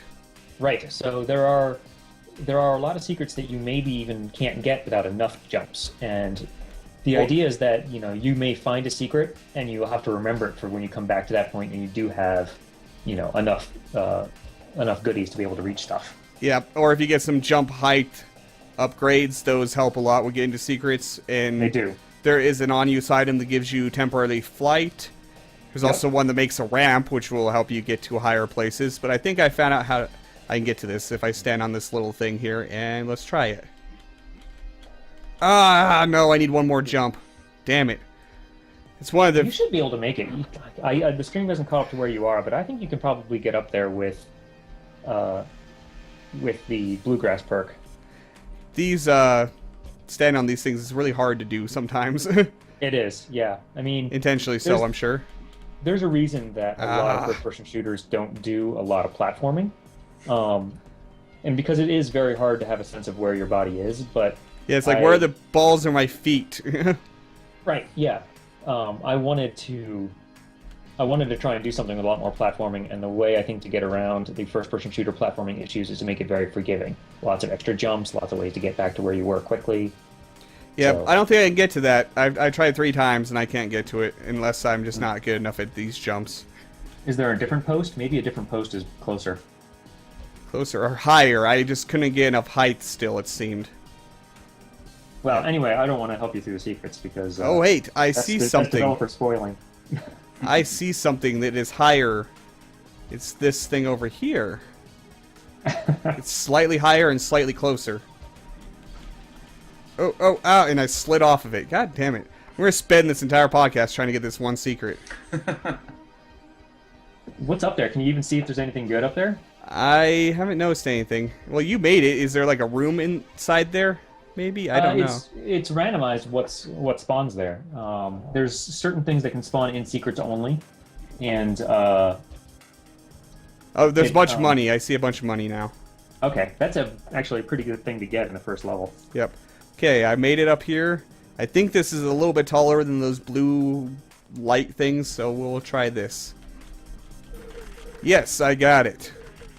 So that's how you do that secret. You have to have bluegrass and do it off those silo-looking things on the side here. I was wondering if there was maybe a room in the center of this too, but there isn't. Some secrets are really obvious and really easy to find. Some, there's several I have not been able to figure out yet. I try and make sure there's a variety. Yep. And sometimes there's a room with 2 secrets right next to each other. Are there? Yeah, it's on the armory level. That, like, the hallway kind of room that the a tank can spawn in. It's usually the first place you ever see a tank. You mean the battlements level? Battlements level, yes, that's what I meant. And there's a room where you go underneath, and there's a secret there, and then, like, literally right above it, if you have enough jumps to get to it, there's a secret above it, too. If I get to that room, I'll show you. I know the room you're talking about. Yeah. That's... Battlements doesn't have any randomized levels yet, so there's very few levels that could have been so far. Yeah, it's the first place I ever see a tank, and I'm was usually hunting tanks intentionally to do that unlock. Yeah, so that is the first place that they can spawn, I believe. Oh, jeez. There is a lot of these spinning death wheels in here. The spin bots? Yeah. They are nasty. When they're in mass, they're actually really easy. If there's only 2 or 3 of them, but there is a lot of them. Okay. Yeah, it's really when you get swarmed by, a lot of the enemies are pretty straightforward to take out. Yeah. As long as you don't get swarmed. Yeah, and these spike balls bouncing around. The spike ball shooters are probably my most hated enemies. That's why I made a perk where you hunt them down for a gun that's actually pretty decent. I don't remember what gun that is, but yeah. Takes a while to hunt enough of them down, though, that's for sure. It does, but they're pretty easy to kill, so... Yeah, it makes me excited to see them, even though I hate them most of the time. It's like, oh, more of those, getting closer to that unlock. Yay, weapon level 2. Go ahead and talk about the weapon leveling system. Well, it's basically the cave story type of mechanic, where... That's exactly what I said in my video yesterday, actually. I feel like that's a very interesting mechanic that very few games have done, there's definitely some downsides to the mechanic, but I think it's fresh and it's different, especially in a first-person shooter. Yeah, it's fun. So you basically collect the little blue gems and it levels up your gun, but if you get hit, it down levels your gun. And so the idea is that you're constantly oscillating your weapon level and constantly looking for... I didn't want you to be hunting for ammo, I wanted you to be able to shoot without any reservations, because this is a very, shoot everything kind of game. Very much. So having the weapon experience kind of gives you something else to be like homing in on when you kill enemies. And additionally, having it being able to down level gives you a much greater threat, because even if you have a decent amount of health, you will try as hard as you can to not get hit because you don't want to lose your weapon level. Okay, don't be facing down when you hit one of these cubes. That just face plants you into the floor really hard. Yeah, don't look down. The stream hasn't caught up to that yet, but I know exactly where you're going. Yeah. Oh, that fall damage, like accelerated fall damage, is horrible. That was another secret I just found there. Oh, hey, here's something hiding back here. Oh, I probably can't afford it. I can't because I bought something up there. I don't remember what that on-use item is. It looks like a egg turret. You'll see. You can also, I noticed that you're stuck for a second in that little pit. You're back on the stream right now. You can tilt to get out of that stuff at any time. Tilt? Tilt. Oh, yeah, right. Yep. There's one like area that you get down into it, and it says hold C because you can't get the fuck out of here. That's basically my tutorial. I feel like there's no point in actually having a real tutorial for this kind of game, because the game is so fast and you die so often. However, I do like little tutorialized sections where it's like you can only get out of here, and I'm telling you how. So remember it for the future. And that's mainly there, besides that one room, for if the game bugs, you get stuck in something, pretty much, right? Yeah, pretty much. Although, you can actually use it defensively, too. Because it does put you back at the door, so if you are, like, you know, trying to dodge something, or if you have a certain item, there's certain items like the Siege Adapter where you get stuck for a short while and you can attack a whole bunch and you don't get hurt. But you could start your tilt while you're attacking, and so basically you teleport to safety by the time anything aims at you and starts firing at you. There's ways you can kind of use it strategically. This is a nasty boss to have. I haven't seen which boss you got yet. The thing that spews fire everywhere. Yeah. And I swear the bosses throw out a lot more projectiles than they used to. That almost killed me, and this room is completely plastered with those things. I fought Mama Spinbot last night, which is usually an easy boss, and she was throwing out ridiculous amounts of stuff, so you really upped the projectiles they throw out, didn't you? Maybe I fixed something that was broken in the previous build, I don't know. You see how much of that like, red death there is everywhere? Oh, I think I know what's going on there. I did fix something. I fixed when the boss... There was a bug before that, like, the boss would shift into low health and mid health mode, because they basically accelerate when they get to a mid health point, and then something else will happen when you get to the low health point. And I fixed a bug that was causing that to be triggering at the wrong time. So I bet you it's triggering now when it was supposed to, originally. Although it may be a little bit too over the top. Oh, Exotics is in the chat. What's going on? Pay attention, chat, because I play the game here. He says he can't get it to load. Oh, okay. Did you what in the call, Exotics? You can't hear me if you can't get it to load. I got 50% of the secrets. Yeah, that's not good. There's an unlock to find, like, every secret on a floor, right? There's an unlock if you find 4 secrets on the floor, I think is what it is. So with the secrets, like, is there a minimum amount of secrets that will be on each floor, or is it just depend on what rooms it decides to choose when it generates the floor? It depends on what rooms it decides to spawn, but I think it will be at least 2 or 3. I think there's at least 2 or 3. And of course, you know, you can't reach every secret every time, because some of them will be item prohibited, or item gated, I should say, based off of whether or not you got enough jumps, or whether or not you got, you know, enough Freaking speed. pizza ovens. Nasty bastards. The saw blade shooters, I just call them like the weapon is named. That makes sense. Yeah. That is a fair name. There's a weapon that has an attack just like these guys. It's called the portable pizza oven, but it doesn't actually throw pizzas. It throws saw blades. It's a decent weapon for one of the first weapons you can get. Yeah, people seem to like that one a lot. It's better than the little pistol, which shouldn't even be in the game. Really, no one uses that. It actually levels up fastest. Levels up faster, huh? It is the fastest leveling gun. So like you can get like to level 4 with that gun, level 5 with that gun probably within the first stage. But once you get to max level, it still sucks compared to max level of other weapons. It does, however, that may be enough to get you a level or two further, you know? Yeah. Than you There were should be an doing before. achievement for beating the game with that thing. With that little gun? Yeah. Because that would be kind of an impressive feat, in my opinion. I bet you there's people who've probably done it in this There build. probably is. There's people that do all kinds of crazy stuff, but it still should be, rewarded for going through that.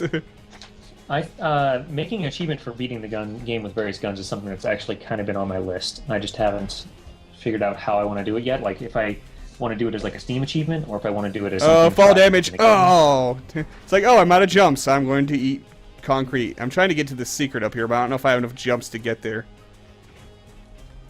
But you can't see what I'm talking about, of course, Not yet. Someone just said something very nice about the game in the chat. Thank you very much, Epoch Trying to get to the secret has almost killed me from fall damage, so I think I'm giving up on that. Oh, are you trying to get the secret via the elevators? Yep. Give me life drops, please, now.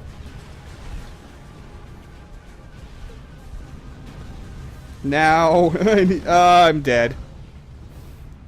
So is Tower of God's content complete now? Is it just It is not smoothing content out bugs and complete. There are plenty of bugs for me to smooth out, but I am actually still adding bosses, still adding levels. Not levels, but rooms. Okay. Like the after the Gearworks level, which is the one that Fedora just died in, there's either an armory or a battlements level, and then there's a logistics level and a sanctum level, and every level in the game has like different amount of randomized rooms built into it already, and so it's like I'm slowly adding, and a couple of them only have one set of rooms at all, so like no randomization at all. Okay. So they still need a lot of work. This early game is mostly finished. It's just like the late game stuff that still needs more stuff added to it, isn't it? Yeah, like the late game and the early game is pretty complete. If I wanted to call it complete, I could go and not add anything else to the foyer and say like that's a pretty good idea of what a level should be. I may add more rooms if I have time, but I probably won't. At this point, time is something I don't have a whole lot of when it comes to my due date, which I'd like to be finished with the game before the new Thief game comes out. Oh. We're talking about So you game. play it, isn't it? That is absolutely we're talking about games we've played or games we've been playing, and like I have not played a good PC game in so long. I really want to play something, and I'm a Thief fan, so when Thief comes out, I want to be able to play it and not feel guilty. And let's just hope you're not horribly disappointed by the game.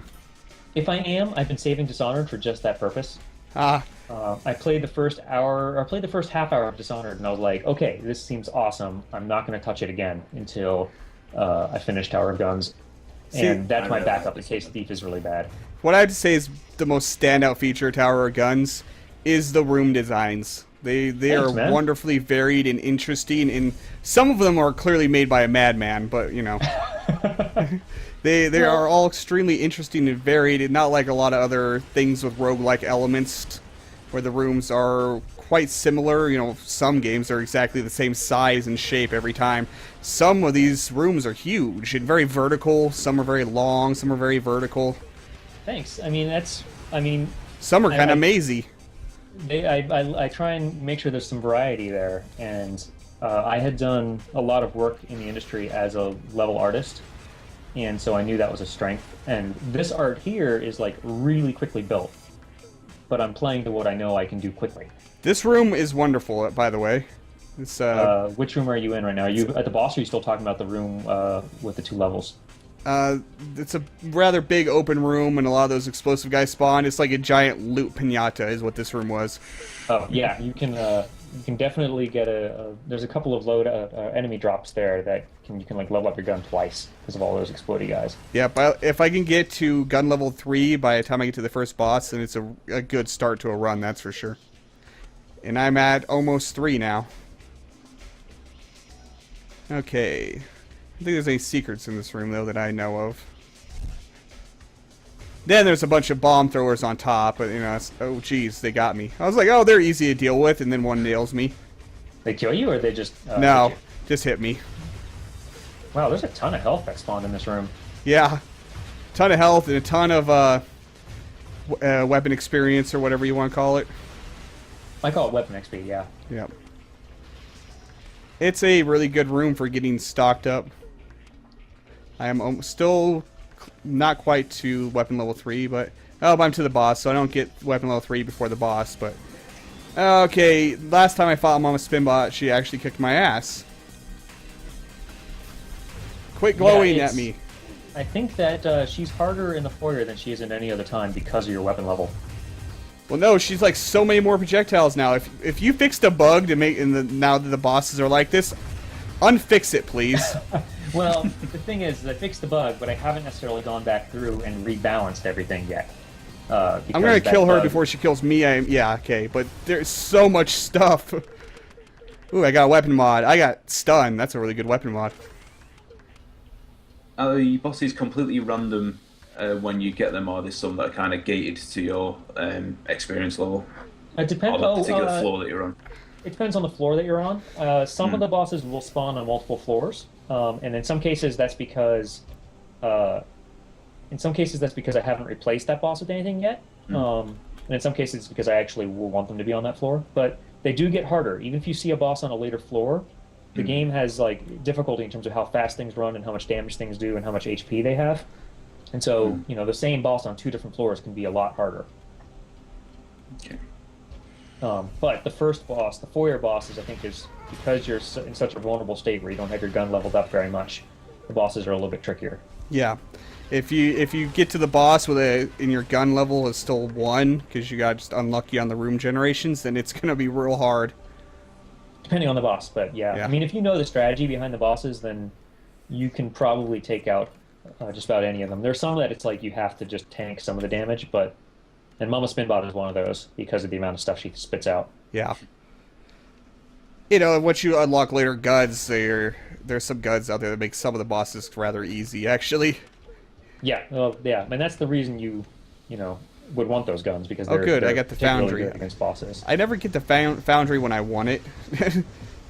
Because second level can either be Gearworks or Foundry, and there's a unlock for beating the Foundry. And then whenever I want to get that unlock, I never seem to get the Foundry, so... Foundry's kind of evil, though. It's got some secrets that you have to take damage to get to. You don't have to. It depends on what perk you take. Oh, yeah, there is a perk that... Ooh, no, I don't want that pickup. No. That's a difficulty up pickup. Don't touch those things. Yeah, there is a perk that gives you immunity to lava, so jumping through this lava waterfall wouldn't actually hurt me then. But I'm just going to jump through it anyway, because I want that speed upgrade. Okay. That is a valuable upgrade. Yes, and going through that lava is so slow that time. I took 2 hits, actually. That sucked. I could use some... Where's the exit?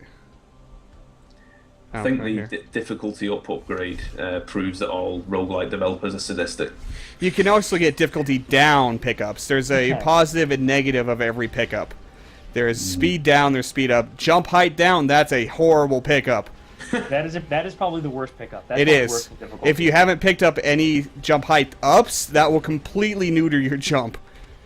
Yeah, you can still use it to block out fall damage, but yeah, it's very hard to... And we'll usually destroy a run. There is a random badge that gives you a random pickup. Don't touch those goddamn things because they always give you bad pickups. Like that's 90. Adjusted, actually. In the newer build, I've changed the ratio to be a little bit more in favor of good pickups. Yeah. Not the build you're playing now, but the one I have. So you here. Yeah, but it's like, well, if there's those bad pickups, you see them, don't touch them. Simple. Yeah, well, if you have balls and try to go for the random pickups, hoping to get something good, we'll usually hose you.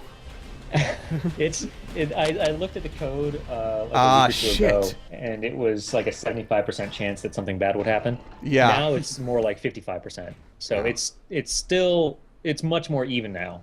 I died again on Foundry, damn it. I took too much damage through the lava waterfall. That was actually a bad call. Oh, sorry about that. I wanted to do that unlock. So do you plan on adding any more weapons? Because the weapons are really interesting and varied, so... Actually, I'll show a different weapon. Any weapons yet? Like in the game? I've one time, and then I died immediately after, so I never actually got to use it. Those are really rare. I'm going to start with a different weapon so we can show off some weapon variety here. Let's go ahead and go with the Kegerator. It will doom me to death very quickly, but I will show you the Kegerator. But I am adding weapons, but they're right now they're the found weapons. I've only found one that looked really interesting, but I didn't get to use it. Do you remember what it was? It looked very alien. That doesn't tell me very much. All my weapons are kind of weirdly designed. Now, as you can see, the Kegerator is extremely powerful. Like those hug bots, they poor hug bots. They did not stand a chance. It shoots mines, proximity mines. When it sticks, it causes a proximity mine that stays around for a little bit. But they can also hurt you. A lot. Yes. There's a trade-off with AoE weapons in this game. Yeah. Oh, geez. Bombs to the face. Let's take out these guys first. I want a perk that makes you immune to your own AoE damage. Then I would choose that perk every time and use some of these more interesting weapons that I always kill myself with. Also, that's not a terrible idea. That's actually a pretty decent idea. It would be a very powerful perk, so it should be like the beat the game perk, maybe. Well, I don't know. I'm taking lists of perk ideas in case I am fortunate enough to do well to do a follow-up game or something. I want that perk. That's all I gotta say. Because a lot of these weapons I would love to use, but I kill myself with them. I'm writing that down right now. Disable AoE from your own guns. That's an interesting idea. I'll have to mull over that one a little bit because I think that would be a very interesting perk. It'd be very powerful, that's for sure, but it's like defensively powerful though. It's yeah. not going to help you kill things, yeah. except for that you don't have to worry about killing yourself. It just allows less skilled players to use the more interesting weapons. God, I am about dead. On level 1. Jesus. I'm not good with this gun. I don't think I hit myself with the gun yet. It just takes me longer to kill stuff, because especially flying things. Flying things are really hard to hit with this. They are. It sometimes is better to aim at the walls around them, yep. so you can catch them with the AoE. It's also the Kegerator is particularly tricky because of the arc of the bullet. Yep, it's like a grenade launcher type weapon, except for it's a mine launcher. Right. You mentioned earlier that there's weapons that you can find in the levels. Are they the same, or are they different to the ones that you can choose at the start of each run? I blew myself up. They are completely different. Ah, right, okay. They're pretty rare, but when you find them, I wanted them to be pretty rare so that you can be really excited to find something that's completely. They're usually crazier and they're pretty overpowered. I think they might be a little too rare. I've literally ran hundreds of runs this game and have beat the game 3 times and have seen one once. But that's only with the old build. Yeah. This build, I think there are more in this build. I can't remember. You should be seeing them once every 20 runs or so. Yeah. Doesn't the Kegerator's mine/explosive range go up with its level? The range does not, no. Okay. I don't think, unless it does, and I'm doing that accidentally. Oh, you want an easy way to kill yourself? There's a gun mod that adds the mine ability to any weapon you have, so that Aeon's Pride do not get the mine mod with that gun. You just lay automatic mine launcher. Yes. It is.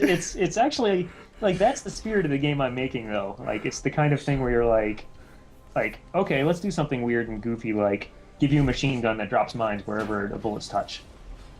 It's terrifying. I've pinned myself in a corner with this stupid thing before. I'm like, oh, mines? What's this do? Oh, God. Oh, Jesus. That's usually people's favorite gun mod. Or gun combo, I should say, is the Egon's Pride plus the mines. Sick, twisted people, maybe. I don't know if they live long with it. I think they just have fun playing with it. Yeah, it's the most interesting, that's for sure. Especially if you have the Egon Pride. Mod as well, isn't there? Yeah. What was that? Can you only have one weapon mod active at the time? Yes. You can only have one weapon mod on each weapon at a time. So if you get 2 weapons, you can scroll between the weapons and you can juggle them a little bit. I don't know, because I think with Egon's Pride the machine gun, because there's a spread mod as well, isn't there? So if you had the mines and the spread mod on it, it might make it even more ridiculous. That would. I don't know whether or not current machines could handle that. Yeah. That if you get a couple fire rate ups and have max level Egon's Pride, that thing's like a ridiculous bullet hose. It literally pushes you backwards, even on level 1. If you stand still and fire it, you see yourself moving backwards a little bit. If you get a couple fire rate ups and have it max level, it will literally push you backwards at a fairly good rate. Yes, it will, which is also fun. It's hilarious. I love that. Fun near lava. I'm doing a little bit better with the kegerator this time. I think I just got some bad room generations. Now this is a very obvious secret. It's got arrows pointing you towards a false wall. Ooh, an extra jump. That's like when I was talking before about tutorializing quietly.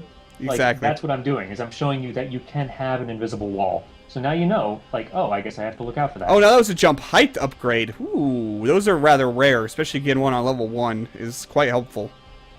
Yeah, especially if you've got bluegrass, you can get to a lot more nooks and crannies now, because each one of those jumps will be higher up.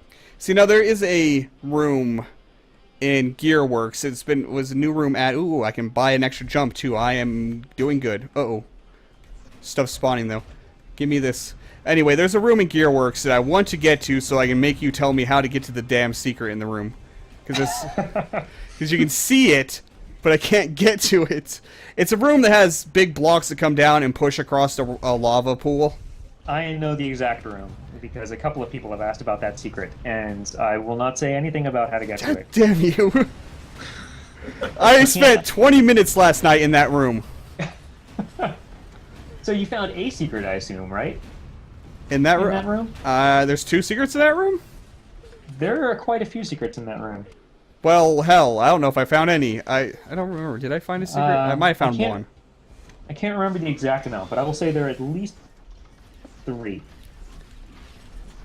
This guy, so much death flying around. Having 4 jumps with extra jump height, though, is letting me pretty much fly around and avoid them as best. Oh, not until then. He's dead, Did you though. die? No, I got hit by a few. Jeez, get out of them. I got hit by a few. I thought I was going to get through the entire fight without actually touching one of them, but nope. What do we have here? I got the Bunker Buster. I haven't been using my on-use items much, maybe because I die usually before I get one, but you know. They're of varying use. Yeah, some of I'm trying them. to make more of them that are more useful. Some of them are like, okay. It's a thing. Like, the ramp one, I don't think I've actually ever used that. The ramp is is useful like, if you think about it in the right situation, but... Yeah, you have to... I think I need to make the weapons a little... Or not the weapons, the items a little bit more quicker to recharge, so that you're thinking about them more often. I think they recharge so slowly that you forget that you even have it. Cause it's like, you end up with the too good to use scenario. Yeah. I'm in Foundry again, so I'll probably just die quickly here. Between lava and my own explosions, yeah, I don't see this being successful. Kegerator's so damn powerful though, but I always kill myself with it. I'm still at level 1 Kegerator. That sucks though. I'm at level 2 and I haven't even got a upgrade on that yet. Maybe because the downside of the powerful weapons in tower guns, though, it's I do make them a little bit more dangerous to you. Yes. Do they level up slower than other weapons? I always thought all weapons were... Okay. I always thought all weapons leveled up the same, and then when you talked about the pistol leveling up faster is when that actually occurred to me that might not be the case. I think that it's very subtle for most weapons, but I think that the pistol levels up like 3 times as fast as the slowest weapon. Okay, level 2 Kegerator. What's the slowest weapon, though? I can't remember what the slowest weapon to level up is. Probably one of the weapons you find. I'd say that like the starting ones is probably the Kegerator, just based on how powerful it is. That would make sense. Now, is there a secret in this room? There's this like tunnel here. I don't remember if I've ever figured this out yet. There's something up there, but you'd need the fly ability to get that to even have a chance at getting up there. There's some other abilities that you may be able to use to get. I think like the stream hasn't caught up yet, but I think I know where you are. There is the ability that allows you to place one of those acceleration blocks, isn't there? That would do it. Yep, that would let you get there. Yeah, there's probably 4 or 5 different items that could do it. Not the Bunker Buster. No, not the Bunker Buster. Oh hey, there's a couple blue of these bomb flying guys. Those guys are Oh, geez, lasers! Where? What the hell? Why are these lasers? Why are there lasers?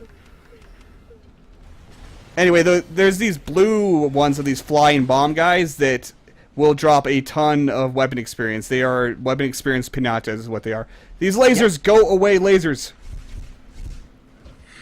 Oh, the stream's cut up now. Lasers are a new thing in That's this, ridiculous. and I don't like them. I still haven't seen any lasers yet. Oh, a random badge. You know your chances now are not great. This is, yeah, it's when is that update? In a different build?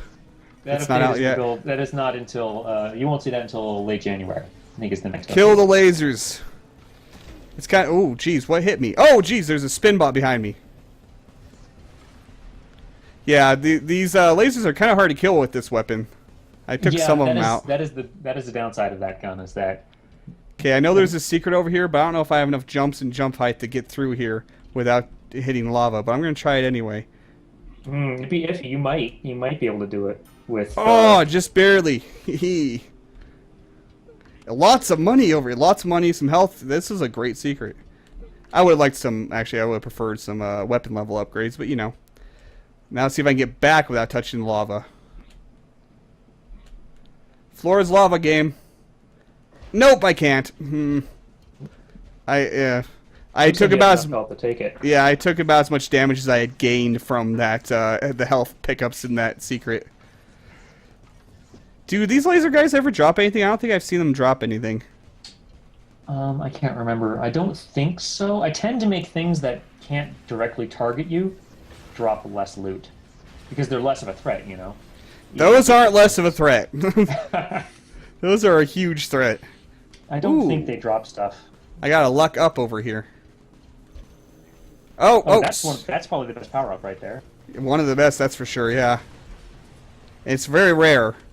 It is. It's also very good to get it early. So the item generation, is it based off a seeding system that goes off computer clock like most games of this style?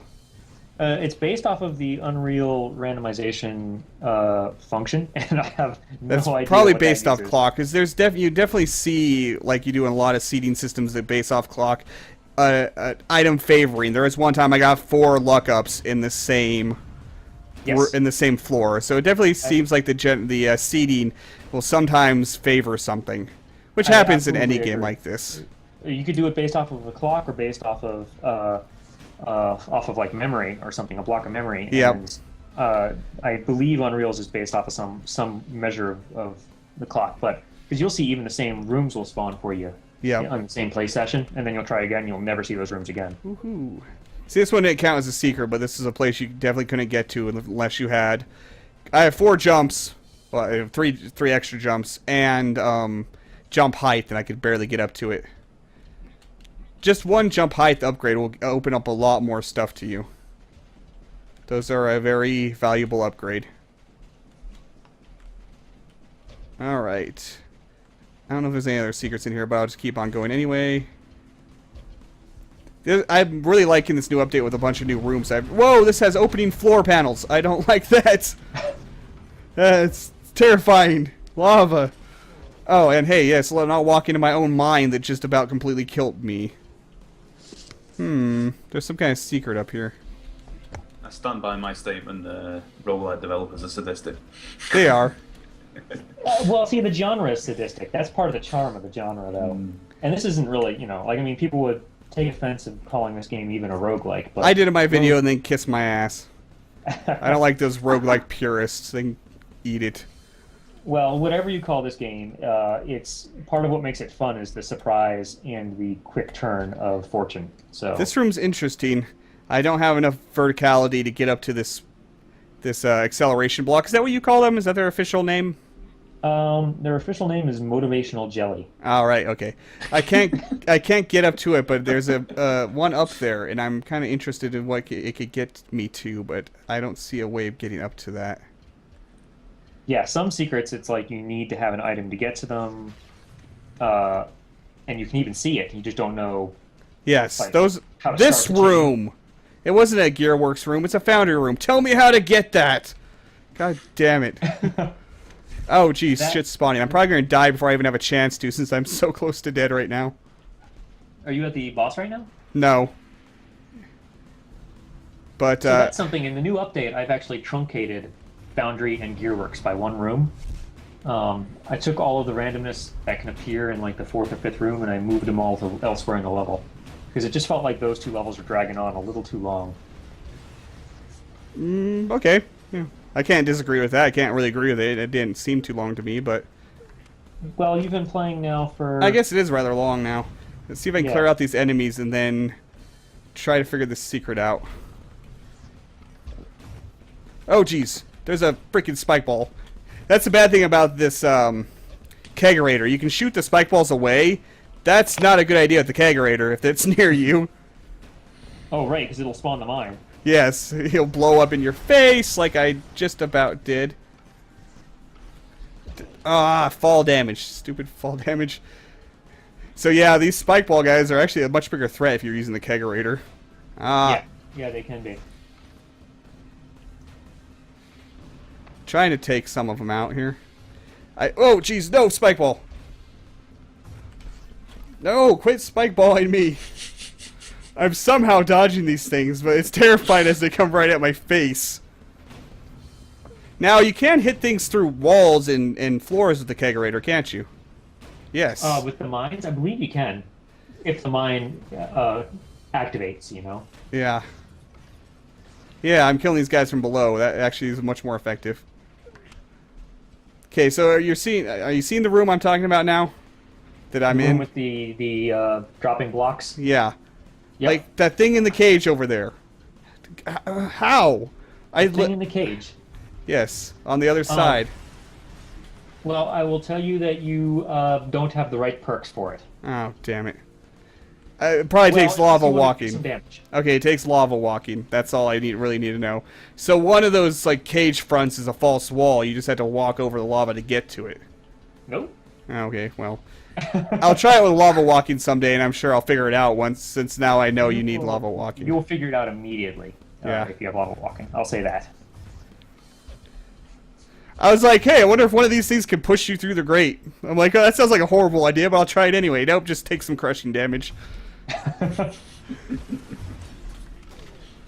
It's a little bit hard, but if you look closely, you can actually see through the lava. Oh, okay, so it's like a false floor, maybe. You just kind of fall through when you walk on. Alright, well, at least I know it takes lava walking. This drove me nuts last night.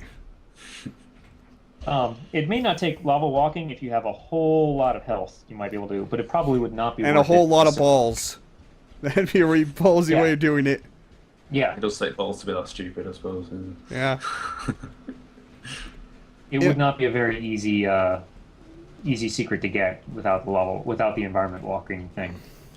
So the secret's entirely randomized as well, so it's not going to be the same secrets in the same room. So. No, they're Actually, built into the it rooms. is. Yeah, they're static. What's in them changes.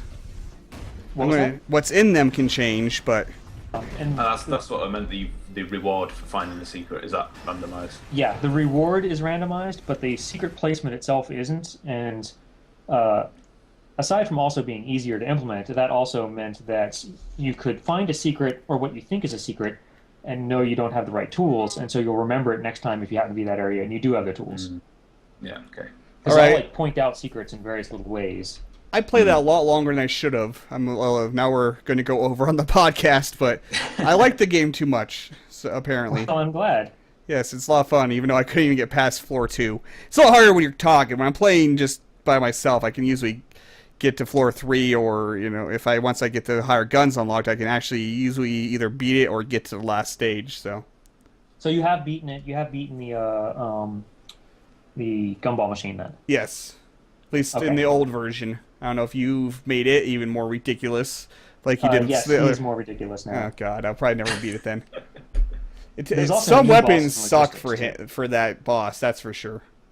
What was that? Some weapons really suck for fighting that boss. Yes, yeah. Some of them are really, really tricky. Yep.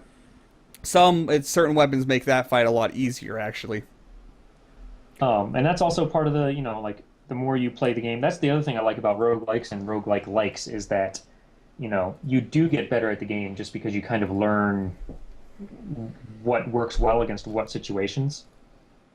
like you may find that the kegerator is not all that useful because you kill yourself a lot, but you may be, like you may think it does an awesome job against the gumball machine or something, It probably would against the gumball machine. I've never lived Um, long enough to get to the gumball machine with it, but it probably would. I don't know if I've actually. I think it does okay. I think I did a lot of my testing with kegerator at the time when I first made the gumball machine. Can you beat the game with the kegerator? How good are you at your own game? Is pretty much what I'm saying. I don't know anymore. It's changed so much. I have beaten it in version 6.4. I don't know if I beat 6.8.9.9 because of the new changes I did to the couple of bosses. I don't know if I've done it all in one go yet. Earlier, before the stream, I was playing and I found one of the new bosses I hadn't seen before, and that was the Doom Ball. That thing is ridiculous. Doomball is a little bit overpowered right now. And I thought it was going well and it was going pretty easily, actually, but then I wasn't paying attention when I was running backwards to the side and got myself stuck in a corner and just insta-death. Oh, did he like roll over you? No, just all the tracking things he had fired at me that were chasing me around the room, and I was just circling and letting them chase me. And then I like it wasn't the corner; it was like the down ramp for the entrance into the room or the exit of the room that's up against the wall. And I got Oh. stuck between the wall and the down ramp, and just got hit by 30 of those. That is unfortunate too, because it's like that's not something you did wrong. That's just something that you got caught on geometry. So like I Yeah. try and minimize that in boss arenas, but it's a tough problem to solve in all cases. And I don't know if he's shooting more than you expect him to, but there's literally like 30 of those things chasing me. Oh yeah, by the end he goes crazy. If you get him down to low health, like there's a certain strategy with Tower of Guns bosses where if you're getting them on low health, make sure you're ready to finish the job. Yeah. Like take them out quick because they will start going crazy at the last like 10% of their health or so. But for everyone listening that doesn't know what the Doom Ball is, the Doom Ball is literally a giant ball of gun barrels. It's like the manliest thing I've ever seen in my life. It is wonderful. I love the That boss used- designs, actually, especially that Thanks, one. man. It used to be called the WTF bot, and then I decided the Doom Ball was a little bit more appropriate. It is very appropriate. And let's go ahead and move on to the Kickstarter Spotlight, which I forgot to link to you guys ahead of time before the podcast like I intended to. But I'm dropping the link in the chat here. And, okay, OBS, where did you move to? There you are. Let's go ahead and look at this. Our kicks... not that one. Flight Dragon RPG, Yep, Fight the Dragon. Fight the Dragon. Yep, Fight the Dragon, a mini action RPG plus construction kit. And now let's go ahead and just be quiet for a moment, and we will let them watch the trailer. Make sure my volume is up on my browser, though. I did that last time. Okay. Skype messes with volume, so let's go ahead and watch the trailer here.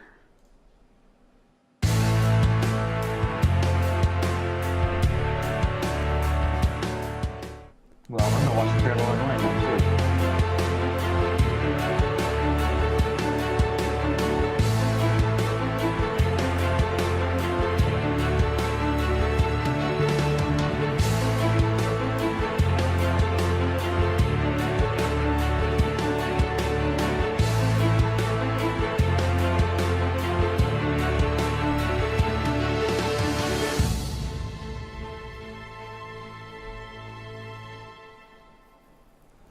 Hi, I'm Sion, founder of Three Sprockets. Okay, and we'll skip the developers talking part, just the gameplay part of the trailer there. Yeah, you just want the first 30 seconds. Yeah, pretty much. Let you guys finish watching it before we start talking about it because of Twitch delay. Looks really interesting. I'm not a giant fan of the... It's like kind of Lego-esque kind of character designs. I think it's gorgeous. I really like low poly art in general. And Yeah. this is like super like 2002 style hand painted stuff. It's cool. Yeah, I'm not in love with it, but I'm not going to say it's bad, and it won't sway my judgment of the game itself. But it's a hack and slash RPG. The combat looks really... looks like it has considerably more depth to it. There's a lot of dodging and defending. I saw like shield blocking and stuff. It kind of looks like Dark Souls kind of combat depth. Maybe not to the same extreme, but it definitely looks like more combat depth than most hack and slash RPGs. But the biggest draw of this game is it's about making your own levels and sharing levels. You know, it has a construction kit built into the game. That would be wonderful for YouTubers and Twitch streamers. Then your fans and viewers could make levels for you to play in videos and on stream. Absolutely. Yeah. That'd be really I cool. mean, especially if the editor is easy to use. It looked like that was pretty easy to use. It did. That's the hardest balance in any game that wants user-generated content, is making an editor that's powerful and it can do interesting things, but is intuitive and easy to use. And that's a really hard balance to strike. Yeah. What do you? A lot of pressure off the developers as well, doesn't it? If you've got an active community that's actively making good quality content for your game for you, yep, then it does take a lot of pressure off you as well after launch to keep people playing it. Yeah, really, right. Well, they'll keep themselves playing it as long as you. It'll extend the life of the game an extreme amount. I'm a big advocate for user-generated content in games. You know, I really like Bethesda because of the creation kits with every one of their the Elder Scrolls games. Elder Scrolls games should only be played on PC because of that reason. So. Yeah, I mean, I have only played them on PC, and even though I haven't used a construction kit since Morrowind, it's always been with the hopes that someday I would.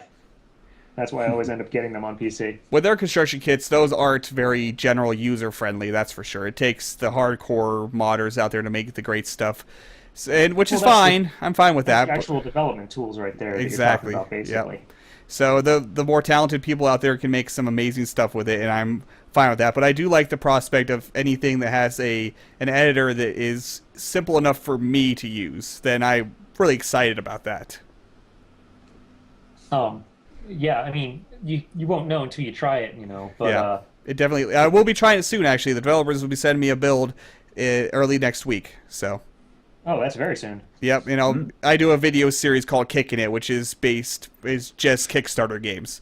It's actually one of the first series I started on my channel. It's a Kickstarter spotlight type series, and it's one of my favorite series actually. And I haven't been doing many in that because of the time of the year was bad. A lot of people were holding off on starting Kickstarters because of Christmas season, new console launches. It was a bad time to do a Kickstarter, which is, I think, is what this game is suffering from right now. It's like halfway through this month is a good time to start doing Kickstarters again. So I've been dry on Kickstarters to cover for there's a while. lot less disposable income floating around, isn't there, this time of year? So. Yep, there's a couple games. To go. Jeez. Yeah, there's a couple good games I know of that canceled their Kickstarters and are going to wait till late January, February to restart them, like Festival of Magic. And that's a shame that. Go ahead. I say it's a shame that Astro Base Command failed their Kickstarter as well, because that game looked really, really interesting. It did. It's a shame. They fell quite a way short of it, but they're looking like they're going to get greenlit, so hopefully that'll come out soon. Well, it's a bad time of year. At some point. It was a bad time of year, especially Christmas is a bad time of year in the first place for something like this. But then when you add new console launches on top of it, it's really hard. One, it's a lot of gamers are gonna be buying those consoles, so less disposable income. Christmas, less disposable income, and with the new console launches and the new games that come with console launchers, it's a lot harder to get any media attention. Absolutely, and I feel like the media is starting to get Kickstarter fatigue in the last 6 or 7 months or so. It feels like the media is reporting less, or is apt to report less on Kickstarters. It seems like.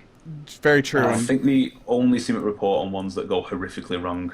Either horrifically wrong, or it's like, here's the developer of this older game coming and trying to revive the franchise, or like the Neverhood guy was able to raise a whole bunch of money.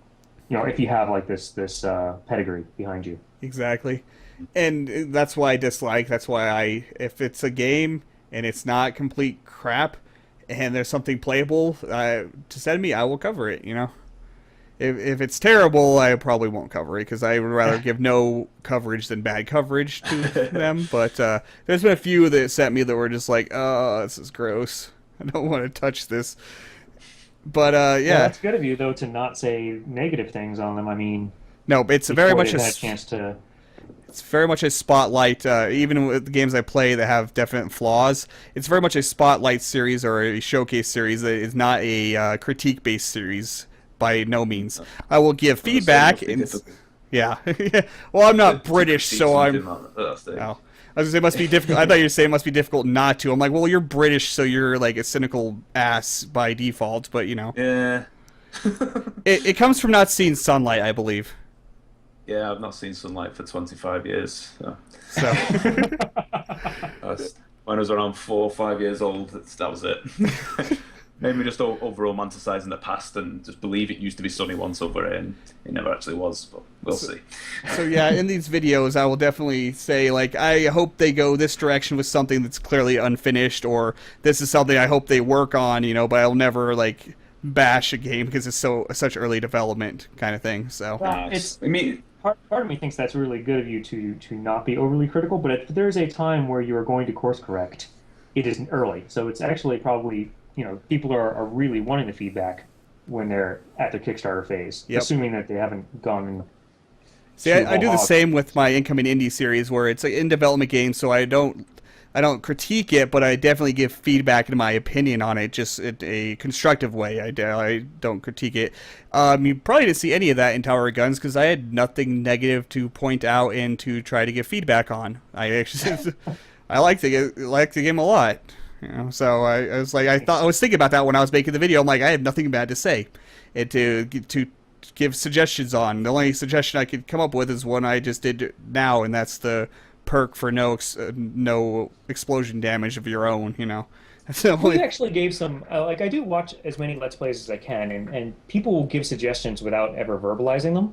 Like, for instance, when you said you backed up into that corner while fighting the boss, that's like something that I need to at least alleviate as much as possible in boss arenas, because it is unfair for you to die and for it to be simply because you got hung up on geometry. Actually, if there is one negative I would say about Tower of Guns that I probably actually should have mentioned in my video, is it needs a field of view slider. In my opinion, anything that's a first-person game needs to have a field of view slider. It does. Well, it doesn't have a slider. It has a stat. So you basically click on it and it cycles through a bunch of different. It does? Everything from Oh, well, I fail then. Never mind. You can actually. I kind of half jokingly have it go all the way down to 35 and all the way up to like 170 or something crazy like that. That would be really disorienting at 170. Yes. I don't know if it goes all the way up to 170, but it goes far more than you probably would ever want, unless you have like 5 monitors horizontally stacked together. Why don't you just go the whole hog and crank it up to 360 with that? It's far too ridiculous. I don't think Unreal let me. I don't think that's possible in most game engines. But anyway, let's talk about this game a little bit more. We're so off topic again. God, I do that all the time. But back to Kickstarter. Yeah, Fight the Dragon. It looks wonderful. Let's look at some of the rewards. I always like seeing the high-end rewards of Kickstarters that I wish I could dump the money on because they're really cool usually. Let's see what the high-end rewards are. See, Dragon for $5,000. $5,000, you get Name the Dragon. That's a cool reward. That is, but you know, most high-end rewards are like a character based off of you in the game. So that's just naming the dragons kind of actually a lot less impressive than some Kickstarter rewards. The next one down was a lot cooler. Design and name a mini-boss. Work with us to create visual design, behavior, and set a name unique for a mini-boss. And design credit in game.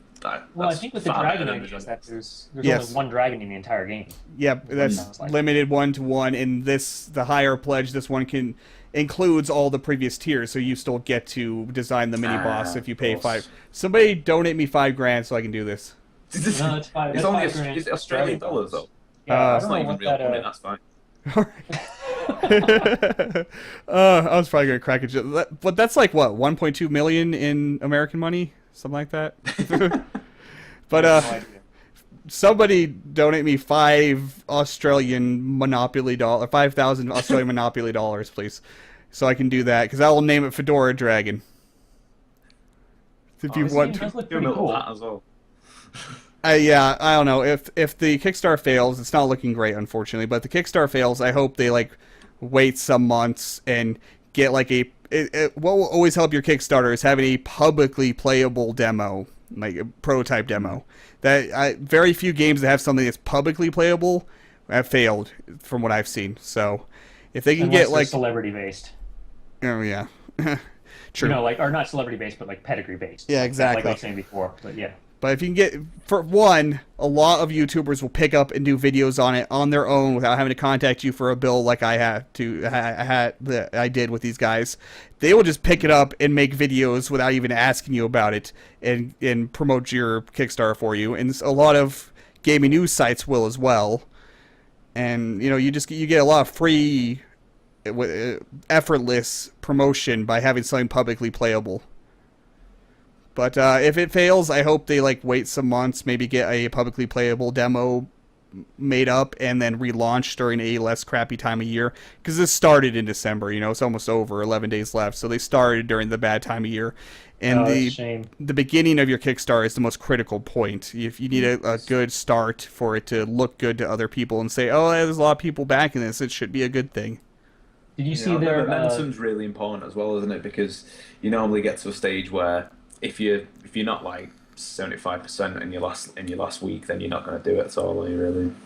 Unless not necessarily. I've seen some crazy underdog ones, like Our Darker Purpose. We had some music from their soundtrack playing. They had a 40 grand goal, and they had less than 10 days left, and they hadn't even met half of that. And they didn't get a playable build out until the last 6 or 7 days, and they were still 6 or 7 days, and they still hadn't met halfway. Then they put a playable build out. I pushed that game a lot myself, and you were treating it like a full-time job, weren't you? Yes, and they made it. Not even 50% left with 6 days left, and they made it. The last day they were 10 grand down, and they made it. Was that the one that's it's kind of like Binding of Isaac with larger rooms and kind of a gothic-y style? Yeah, it's like a Tim Burton-esque art style. Yep. I think I might have caught a Northern Lion video of that. Maybe while Kickstarter was going on. Maybe it was after. No, he hasn't covered it. Rock Lee Smile and J. Smith OTI both did. So it was Rock Lee. It was definitely Rock Lee, because he does a bunch of TOG videos, and occasionally I'll go through and check out his indie impression stuff. Yep, I covered it, and then on the last day of it, I was on a mad Twitter campaign, tweeting to. I got Mike Bithell to retweet it. I got Jesse Cox to retweet it, and I got Northern Lion to retweet it. Oh, those probably certainly helped. Yeah, there's a reason there's an item in the game named after me, because I was really pushing to get that game successfully kickstarted. So now you're trying to get an item named after you in Fight the Dragon? Oh yeah, a dragon named after me. That would be awesome. Did you see their stretch goals? They basically the first stretch goal is basically a roguelike version of the game. It's like randomized dungeons that you have one run through, and you get keys as you play the regular game. Huh, that's cool. Awesome. I want this game. I would actually maybe let's play this. I don't really let's play single player games because I'm pretty terrible at it. So after I'm done talking about game mechanics, I don't have shit to say, so I'm not very entertaining. But it being that the nature of this game, if I had a large enough fan base that would make levels for me to play on video, I would let's play this thing, or at least stream it. Start streaming more often. I'm looking at the pictures of the editor, and it looks really intuitive and awesome, and I want this game. I'm looking for. Yeah, I can't wait till they send me a build of it here in the near future. I will definitely be covering it immediately on my channel to try to help this undeserved failing Kickstarter. It does not deserve to fail. Online deathmatch arena, that would be interesting. That's one of the stretch goals. That would be cool. Well, they definitely did a smart idea by making it grid-based. Like very, very rigidly grid-based. It makes the editor way easier to pick up, I think. Yes, very much so. Cool. I think it'll encourage your traditional RPG guys, like tabletop guys, to get in on that as well, because I think people who play tabletop gaming always remember drawing out the little maps on graph paper and whatnot. So I think that might basically a little nostalgia kick there as well, won't there? Right. Absolutely. Yep. It looks great. I hope it succeeds. If it doesn't succeed, I hope they start it at a better time of year. If that doesn't succeed, I just hope it doesn't end up, not ever being made because of that. It looks like they're pretty far along, man.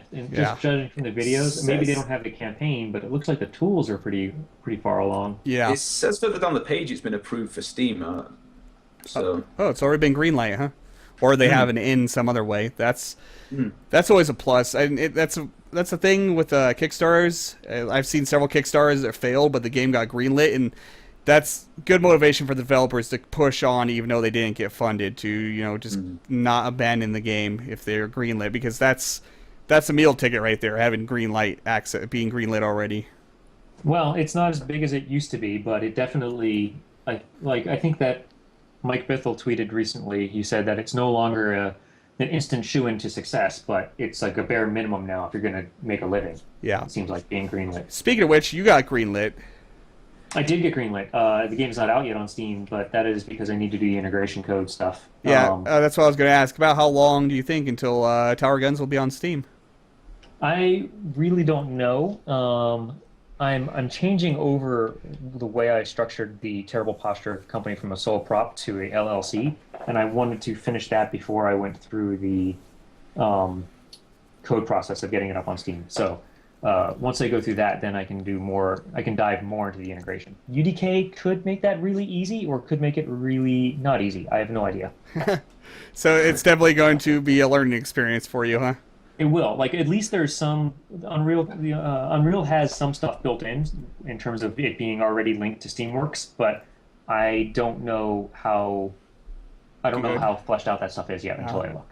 I also wanted to ask you about your company name. Is there a story behind that? Do you have like a terrible computer chair or something? No, I just don't have very good posture. Oh, okay. It is a very, very honest company name. Okay, your own personal flaws are your company name. Well, that's different. It makes people remember the name, I guess. Yeah. It gets a laugh from people, and the URL was available. Yeah. It's unique, that's for sure. I mean, self-deprecating indie game company names are pretty much a thing anyway, like Worthless Bums. That's true. Which I find odd that there's an S. It's bums. It's plural when it's one guy, but I don't think he's talking about. Well, yeah, good point. I don't know. That's Always Geeky, right? No, that's Worthless Bums. Always Geeky is Always Geeky. I don't know what word. Sorry, yeah. I'm trying to remember which game is that. Steam Marines. Okay, I always get him mixed up with Sky Nations. Oh, that's Mr. Benjamin. How do you get mixed up? One's British. I have no idea. I think I was in a group stream with like one or two of them at the same time, or like I see them post at the same time on Twitter or something. But there's like 2 or 3 indie devs that I always get mixed up on Twitter, and it's the Worthless Bums, it's Always Geeky, and it's the Sky Nations guy. The Sky Nations guy I get confused with like Boy in a Barrel, which is a YouTuber, if they're in the same call, because they both sound exactly the same. Like really, they're both British. They both have a British accent, but yet they still. I mean, most British people sound almost the same. We all sound the same, don't we? Yeah, most of them do, but those two very much do. Fedora Gamer confirmed racist. Yeah. Like, people there's supposedly different British accents. It's like, nah, they're all the same. It's all the same. I neutralise my accent because I'm from Manchester and it's quite harsh, my real life voice. So I try and neutralise it so other people can understand the word I'm saying. But you still sound hopefully. Try and normalize it.